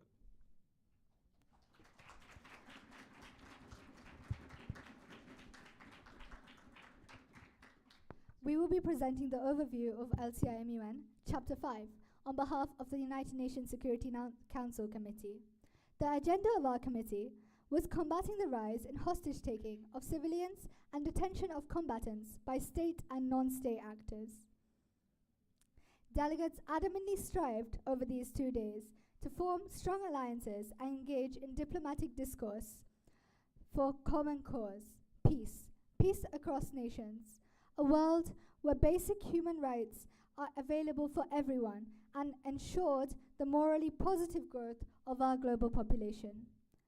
Day 1 started off with a roll call, followed with a GSL, General Speakers List. Delegates used this opportunity to put forward their opinions and views on their country's stance towards the problem at hand. They furtively proved their reasoning behind their actions to be acceptably aligned with ethical perspectives in mind.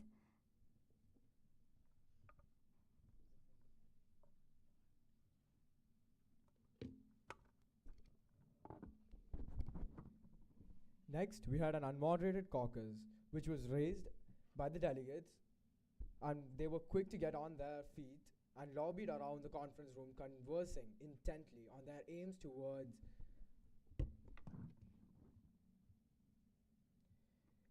the end of the conference, displaying democratic agreements, blocs being made as countries realize their views of countries which may come in use as strong allies with efforts on both sides. Following this, a moderated caucus set on topic ensuring the rehabilitation of hostages in post-conflict zones in proposal to construct legal framework for the conduct of non-state actors, set by the delegate of China. Introduced a chance for the delegates to dispute passionately and respectfully amongst one another to defend themselves.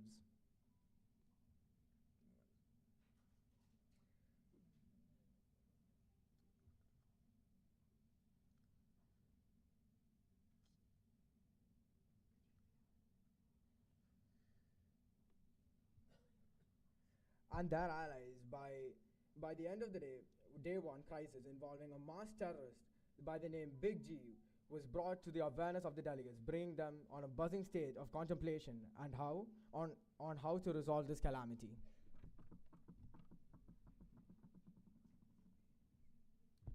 The second day of LCIMUN also began with a roll call and was followed by a joint presidential statement by the Honorable Presidents of the Mozambique and Sudan, and soon after, a speakers list to discuss the moderator caucus role of state actors in funding non-state actors who end up becoming hostage takers was swiftly brought into action. This was then preceded with a new SSL special speakers list being made to discuss the possible resolve of the former crisis, which was soon brought to a successful completion after a reintroduction into the discussion with an abundance of perseverance, understanding, and the occasional misfooting which helped the delegates feel a sense of understanding rooted in respect and taught them to be able to accept the truth and correct the faults to all bring out the honest reasoning behind the problems brought to hand. Intensely vigorous rebuttals were thrown about the room, but led to an eventual clause. Journalists let their words flow from pen to paper, inscribing the day's happenings with a bristle of urgency that lingered as they endeavored to capture every detail while the photographers stole the beautifully intense moments of the 2 days and froze them still, immovable with time. The press conference held forth a heated back and forth of interrogation, with journalists quick to latch on and target delegates, making sure to drain them of as much pushable content in the most wholesomely summarized report possible. Delegates and journalists both cooperated diplomatically amongst each other, while still managing to pull out the must-sought information out of the delegates. Rapidly, delegates rushed to accommodate the blocks being made as the countries realized their views align neatly with many allies, yet strived to bend their adamant mentalities to fit the views of countries which may come in use with strong allies, with some effort on both sides and both counterparts. Delegates demonstrated a firm understanding and ability to both agree and showed civil disagreement.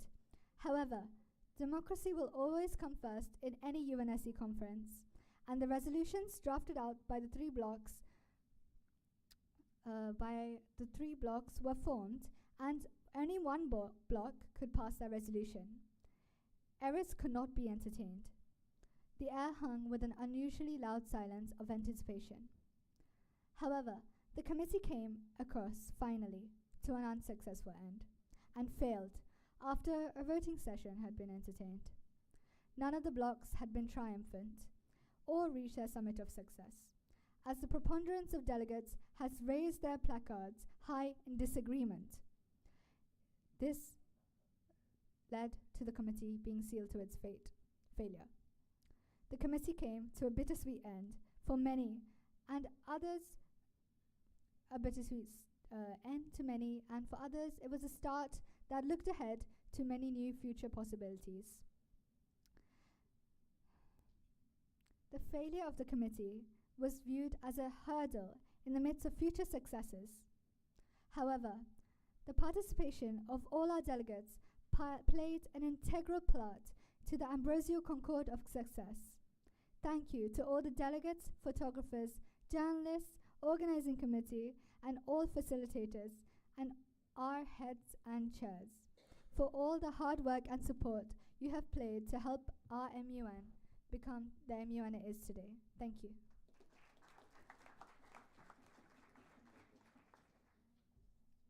Good afternoon, respected dignitaries on the dais, non-teaching and teaching staff, delegates, IP members, and my fellow colleagues. My name is Amna Nazar, the head of journalism for the UNGA UNHRC committee.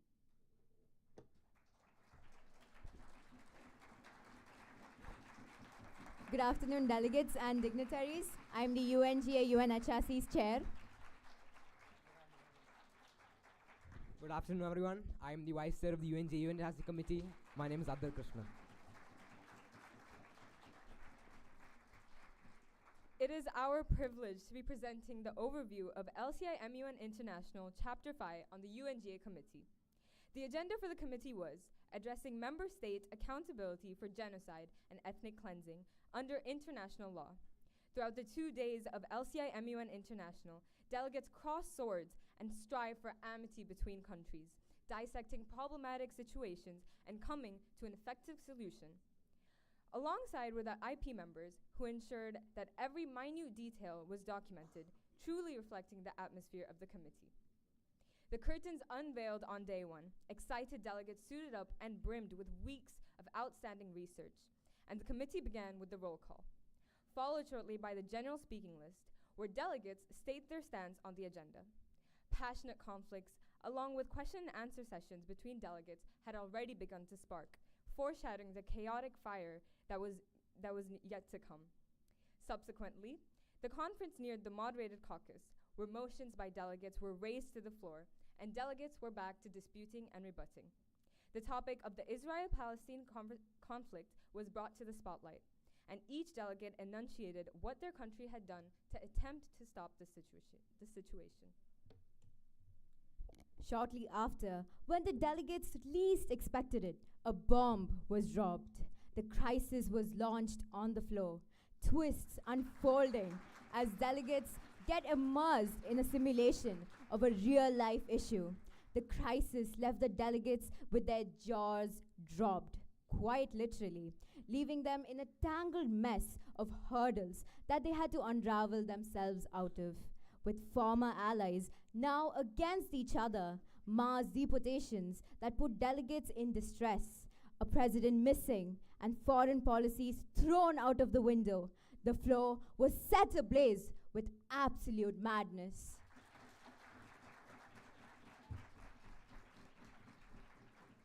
Picking up momentum from day one, delegates plunged deeper into debate and diplomacy as they started with their presidential statements, where vigorous quarrels broke out from determined, enraged delegates. The crisis came to a close after a series of discourses, which led as far as delegates getting suspended and having to film videos to formally apologize for their speeches. The committee resumed with the general speaking list, only to be momentarily interrupted by the commencement of the highly anticipated international press conference. Journalists from distinguished news agencies seized the chance to interrogate delegates, seeking deeper insights into their national stances and underlying motives. Some delegates were caught off guard, silent in the face of probing delegate questions that stirred the room. Following this charged exchange, the committee progressed into a moderated caucus, delving into the pressing issue of reparations for post-colonial nations that continue to suffer the lingering impacts of genocide and ethnic cleansing rooted in imperial legacies. As the session drew to a close, the floor opened into an unmoderated caucus, an energetic phase where diplomacy met strategy. Delegates lobbied intensely, formed strategic alliances, and collaboratively drafted resolutions, each voice shaping the fabric of potential global policy. Despite the submission of 4 draft resolutions, none withstood the test of agreement, leading to the unfortunate collapse of the UNGA-UNHRC committee. The delegates were unable to align under a unified vision, leaving behind a conflicted ambience, heavy with ambition, yet tinged with the quiet weight of unmet resolution. Insightful articles, expressive poems, and thought-provoking short stories crafted by our talented journalists capture not just the events, but the undercurrents of emotion and meaning woven through both days. Meanwhile, our photographers immortalize fleeting moments through powerful visuals that will stand as timeless testaments to the memories and connections forged. Thank you to the Executive Board, delegates, IP members, and liaison officers for all their diligent work throughout the 2 days of LCIMUN International Chapter 5.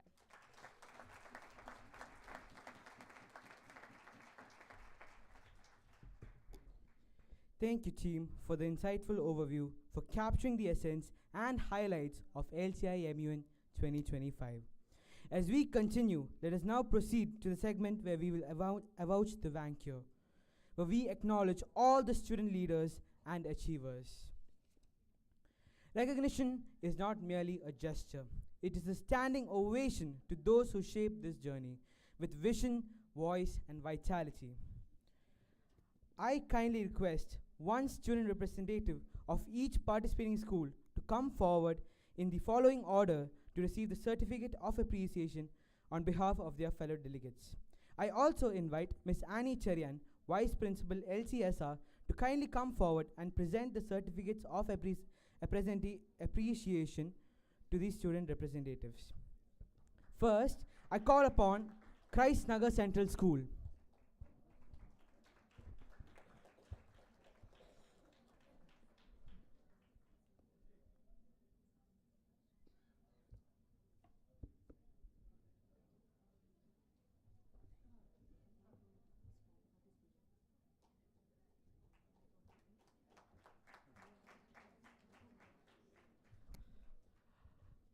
A loud round of applause for their participation.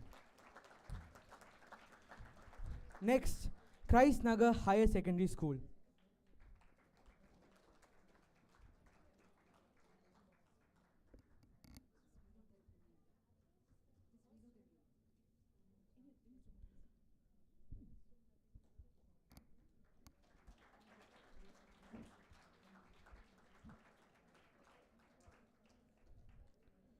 Christ Nagar International School.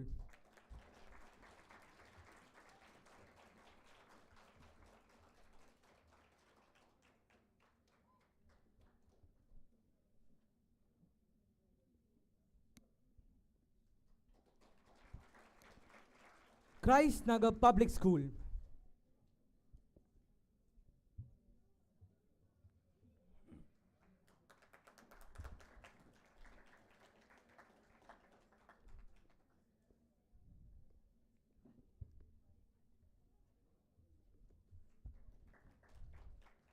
Chinmaya Vidyalaya Article.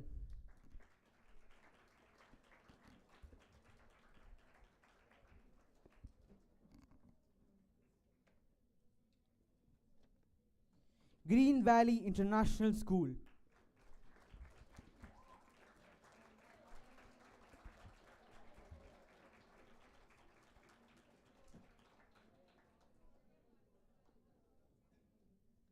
Thank you, ma'am.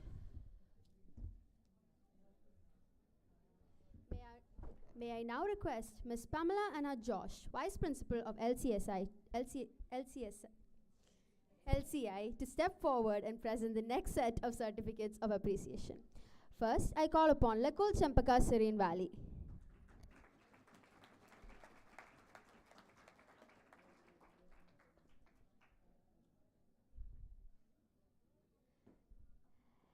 Next, Lekul Champaka Silver Rocks.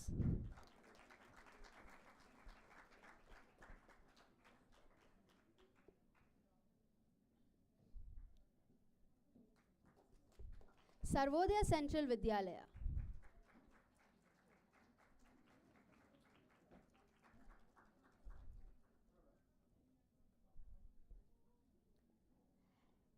Next, I call upon Sarvodaya Vidyalaya.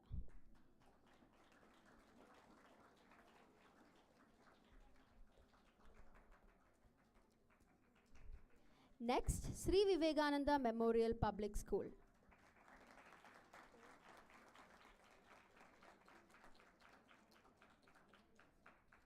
St. Thomas Central School.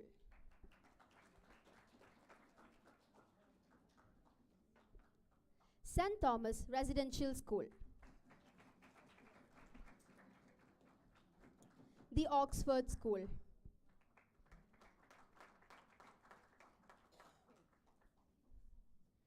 Trivandrum International School.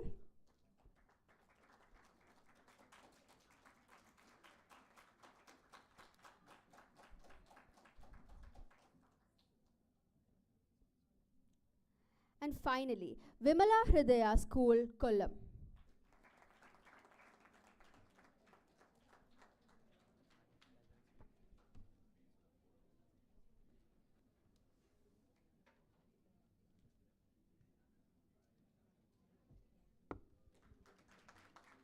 Thank you, ma'am.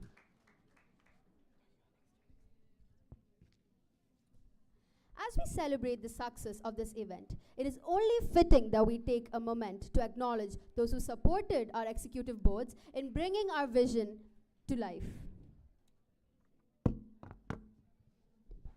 I now invite our beloved principal, Mr. Pramod Pillai, to hand over the certificates to the UNGA UNHRC Organizing Committee. First, we have Faris J, Technical Director for UNGA UNHRC.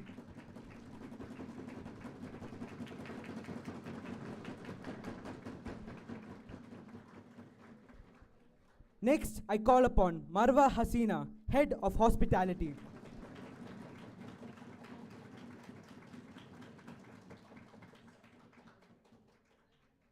I now call upon Vasudev K, Liaison Officer.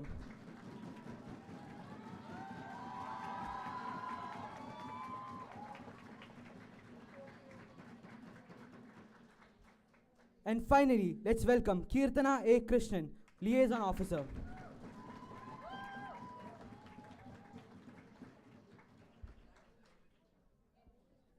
Thank you all for standing by the team and supporting the EB throughout. And thank you, sir. Moving on, I invite our Academic Dean, Mr. Jins Thomas, to present the next set of certificates to the UNSC Organizing Committee. First, we have Akash Chandran, Technical Director for UNSC Committee.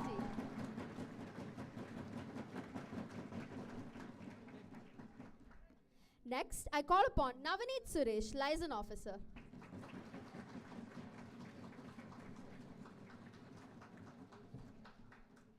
Please welcome Jonathan John Uman, Liaison Officer.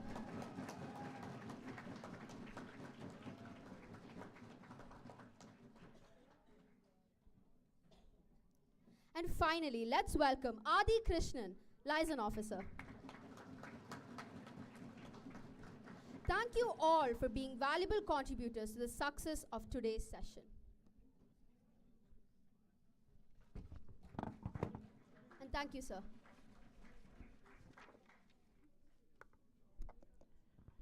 Under the banner, Avouch the Vanquer, we now honor the outstanding office bearers and contributors of Lcimun Chapter 5, 2025, for their excellence, integrity, and leadership across the two committees, UNSC and UNGA-UNHRC.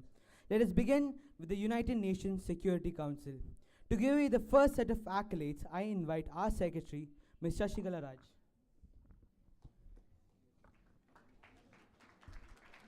May I invite to stage J. Bernard Daniel, Chairperson, UNSC LCIMUN Chapter 5.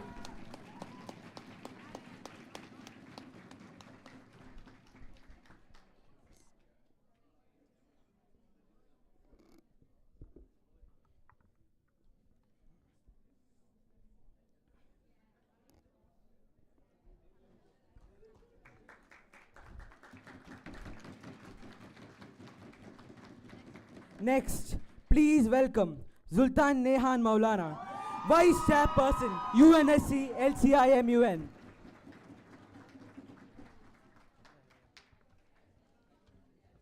Coming up next, Tarun Santosh Nair, Assistant Vice Chairperson, UNSC.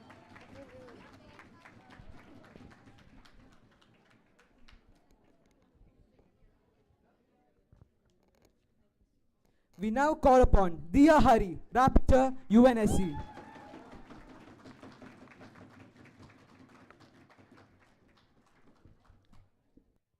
Inviting to the stage, Adidev Ganesh, Head of Photography, UNSC.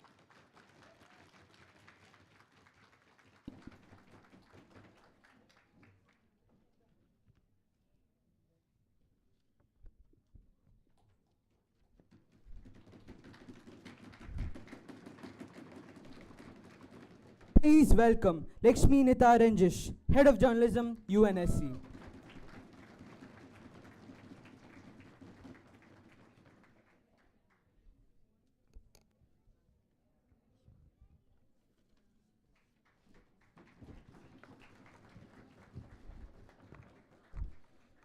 Now we move on to the United Nations General Assembly, Human Rights Council. We begin with Zuhra Nazreen Maulana, Chairperson, UNGA, UNHRC, LCIMUN Chapter 5.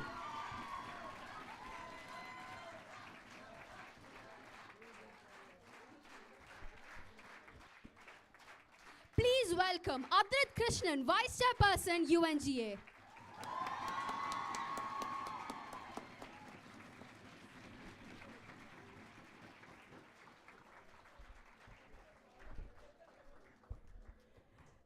And now inviting to the stage Adinath Ganesh, Assistant Vice Chairperson, UNGA.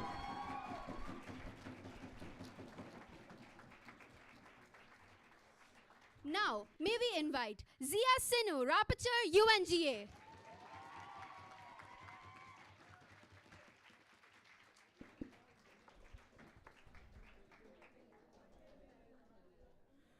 Coming up next, Abhinav Jitesh, Head of Photography, UNGA, UNHRC. And finally, we invite Amna Nazar, Head of Journalism, UNGA, UNHRC. Each of you has been a pillar of strength to your community. Your excellence deserves more than applause. It deserves to be remembered. Thank you, ma'am. As we reach the culminating moment of LCIMUN Chapter 5, it's time to honor those who stood just out, those who stood out not just for their eloquence, research, and diplomacy, but for embodying the very spirit of the United Nations. We began with the United Nations General Assembly Human Rights Council. This committee deliberated on the agenda addressing member state accountability for genocide and ethnic cleansing under international law. After intense sessions of negotiation, diplomacy, and debate, the delegates who stood out are being recognized for their exceptional contributions. I now invite our esteemed chairman, Mr. V.N.P. Raj, to give away the awards. Please, sir.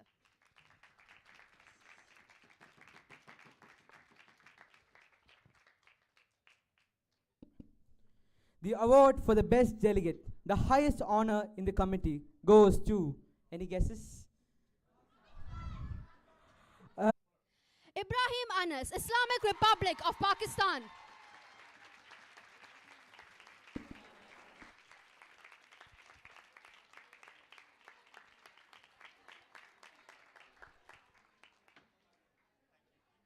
Special mention awards given to delegates who showed commendable skills and participation go to French Republic, Nirmaya Nebin, and Federal Republic of Germany, Shishtivi. Shrudivi.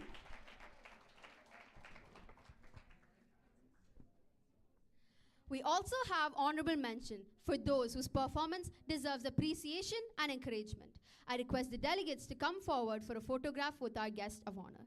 The verbal mention goes to, there are two people, Angel Vidyaraj, State of Palestine, and Jumana Haseen, FS, Diplomatic Republics People of Korea.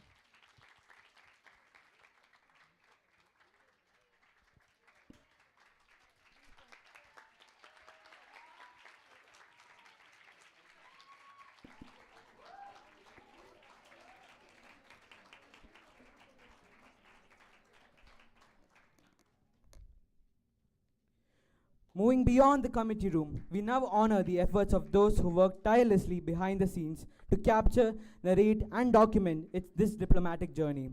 The award for Best Position Paper, recognizing research depth and policy clarity, is awarded to, again, Anaga S.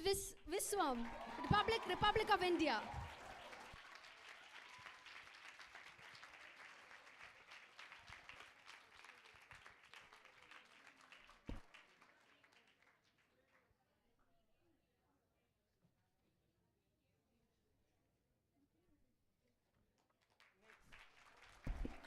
Next, the award for the best photographer for this committee goes to Jeffrey Sean, DPA.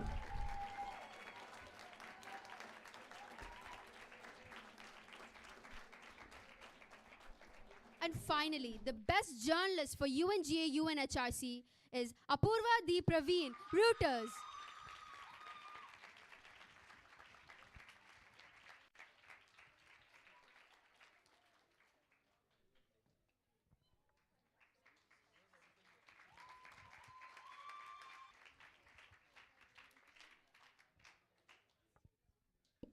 Thank you, sir. We now shift our attention to the United Nations Security Council, which deliberated on the high-stakes agenda of combating the rise in hostage-taking of civilians and the detention of combatants by state and non-state actors. I invite Ms. Ajita Begum, IPS, Deputy Inspector General of Police, to give away the prizes. The award for Best Delegate in the Security Council for strategic thinking and impactful diplomacy is presented to Rahul Ranjit, Republic of India.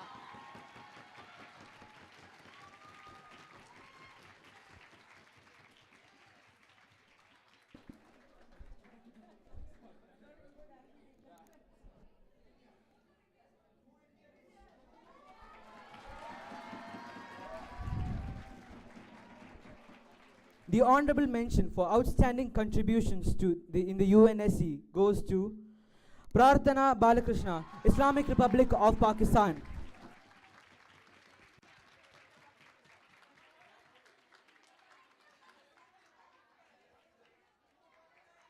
The recipient of special mention.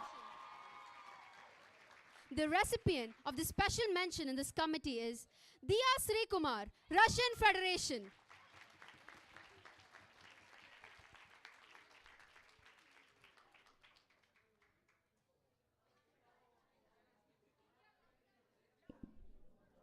Please come forward.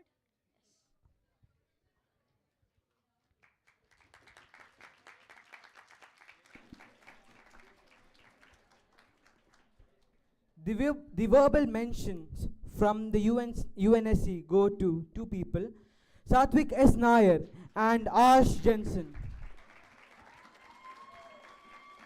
The delegates of Republic of Sudan and the delegate of Syrian Arab Republic.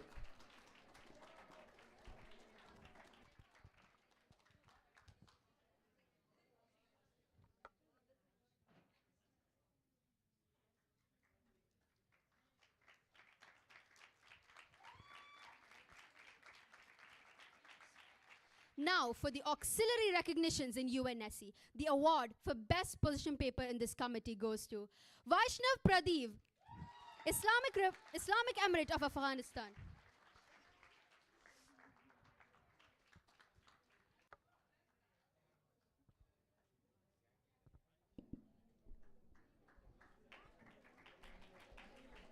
The lens that documented the action from the Security Council chamber. Best photographer goes to Sakash Nair, Associated Press of Pakistan.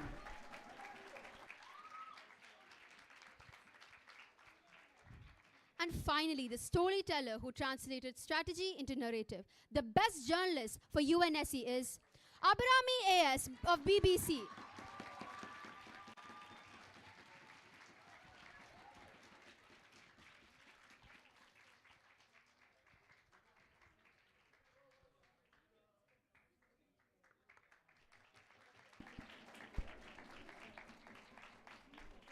To all the winners, your words, your vision, and your diplomacy lit up this conference. And to all the delegates, remember, every motion moved, every clause drafted, and every speech delivered is a step forward in shaping yourself into a global citizen. Congratulations to all once again.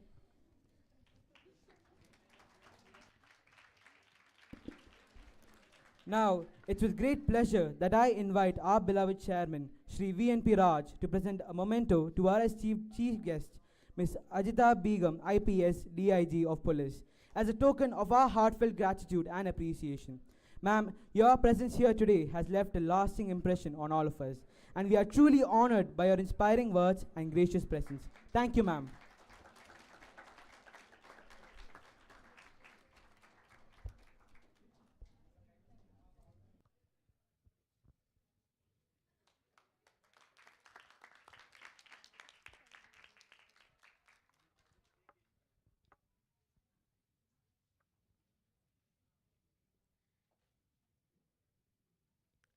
As we draw this memorable event to a close, it is time to express our gratitude. I now proudly invite the head prefect of L'École Champaka International, Mr. J. Bernard Daniel, to deliver the vote of thanks. Good evening, everyone. I'm J. Bernard Daniel, head prefect of L'École Champaka International, and it is an honor to deliver the vote of thanks as we bring LCIMUN Chapter 5 to a close. To begin with, I'd like to thank our respected chairman, Shri VNP Raj, for being the guiding force behind everything that takes place at L'École Champaka. Sir, your vision for student excellence and your belief in the power of leadership has shaped what LCIMUN has become today. To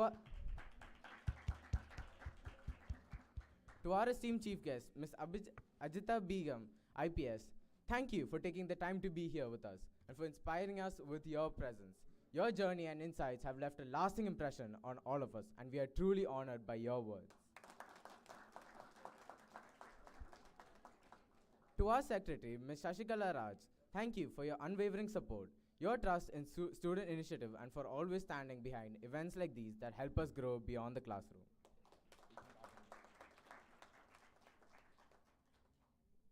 To our director, Ms. Sheija N., thank you for constantly encouraging us to reach higher, to aim bigger, and to believe that even at our age, we can carry the weight of responsibility and leadership even in your absence.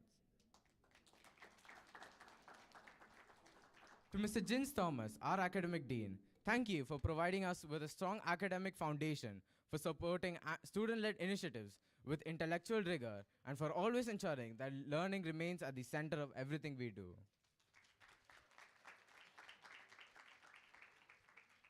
To our principal, Mr. Pramod Pillai, thank you for being a steady pillar of support. Your calm leadership, quiet encouragement, and willingness to trust us with something of this scale gave us the confidence to go forward with full force. To Ms. Pamela Anna Josh, Vice Principal of LCI, thank you for your kind and consistent support throughout this journey. Whether it was approvals, feedback, or a reassuring word, you were always there with patience and warmth. To Ms. Annie Cherian, Vice Principal of LCSR, thank you for being present, invested, and involved in helping this event come together, especially across campuses. Your contribution ensured things move seamlessly. To Ms. Padma Priya, Senior School Coordinator, thank you for being the anchor of this conference.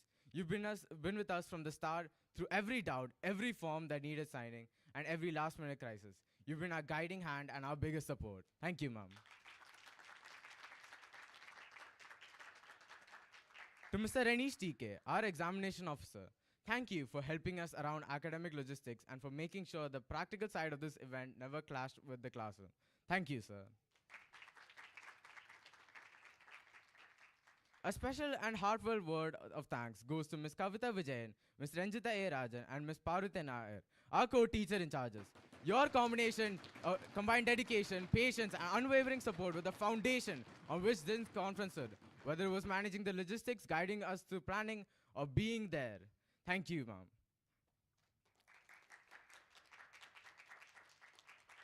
To the executive board, thank you for pouring hours into your research, for guiding your delegates, for upholding diplomacy and fairness in every session, and for embodying the very values MENs are built on. You brought life and energy to every room, and your leadership did not go unnoticed. To the organizing committee, thank you for holding the structure of this conference together, from delegate allocations to printing placards, managing crises, sending hundreds of emails, and working through late nights. Your determination is what made this happen.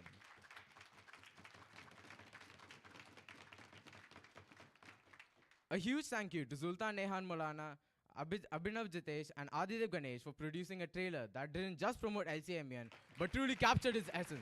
Dramatic, powerful, and deeply reflective of the spirit we hope to convey. To Akash Chandran, Jonathan, Navneet Suresh, and Vasudev, thank you for your outstanding work in securing our co-partners and sponsorships. Your professionalism, patience, and communication ensured we had the support we needed to bring this vision to life. To Faris Joy, thank you for creating a sleek, seamless, and highly functional website that gave LCI MUN its digital presence. And to our brilliant design head, Amna Nizar, thank you for leading the design team with grace under pressure. To Zukra Nazneen Mulana, the UNGA chair, you weren't just part of the organizing team, you were the driving forces behind it. You took on the responsibility after responsibility without hesitation, and your attention to detail, commitment to excellence, and leadership were instrumental. And of course, to one who started it all, Mr. Sanu Joseph, the founder, the person that started LCIMUN. What began as a dream in 2015 has now become a platform for dozens of students to find their voice. This conference is your legacy, and we carry it forward with pride, responsibility, and gratitude. Thank you, sir, for laying the first brick. To the journalists and photographers, and capturing the essence of the committee, giving us lasting memories to keep and look back. And finally, to our delegates, thank you for bringing this conference to life. It is your speeches, your diplomacy, your passion, and your willingness to learn that made LCIMUN what it is. You made this more than just an event. You made it memorable.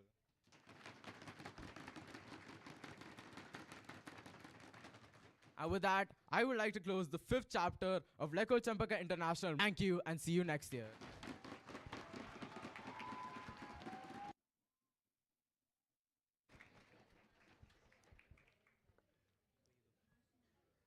Let us now rise for the national anthem.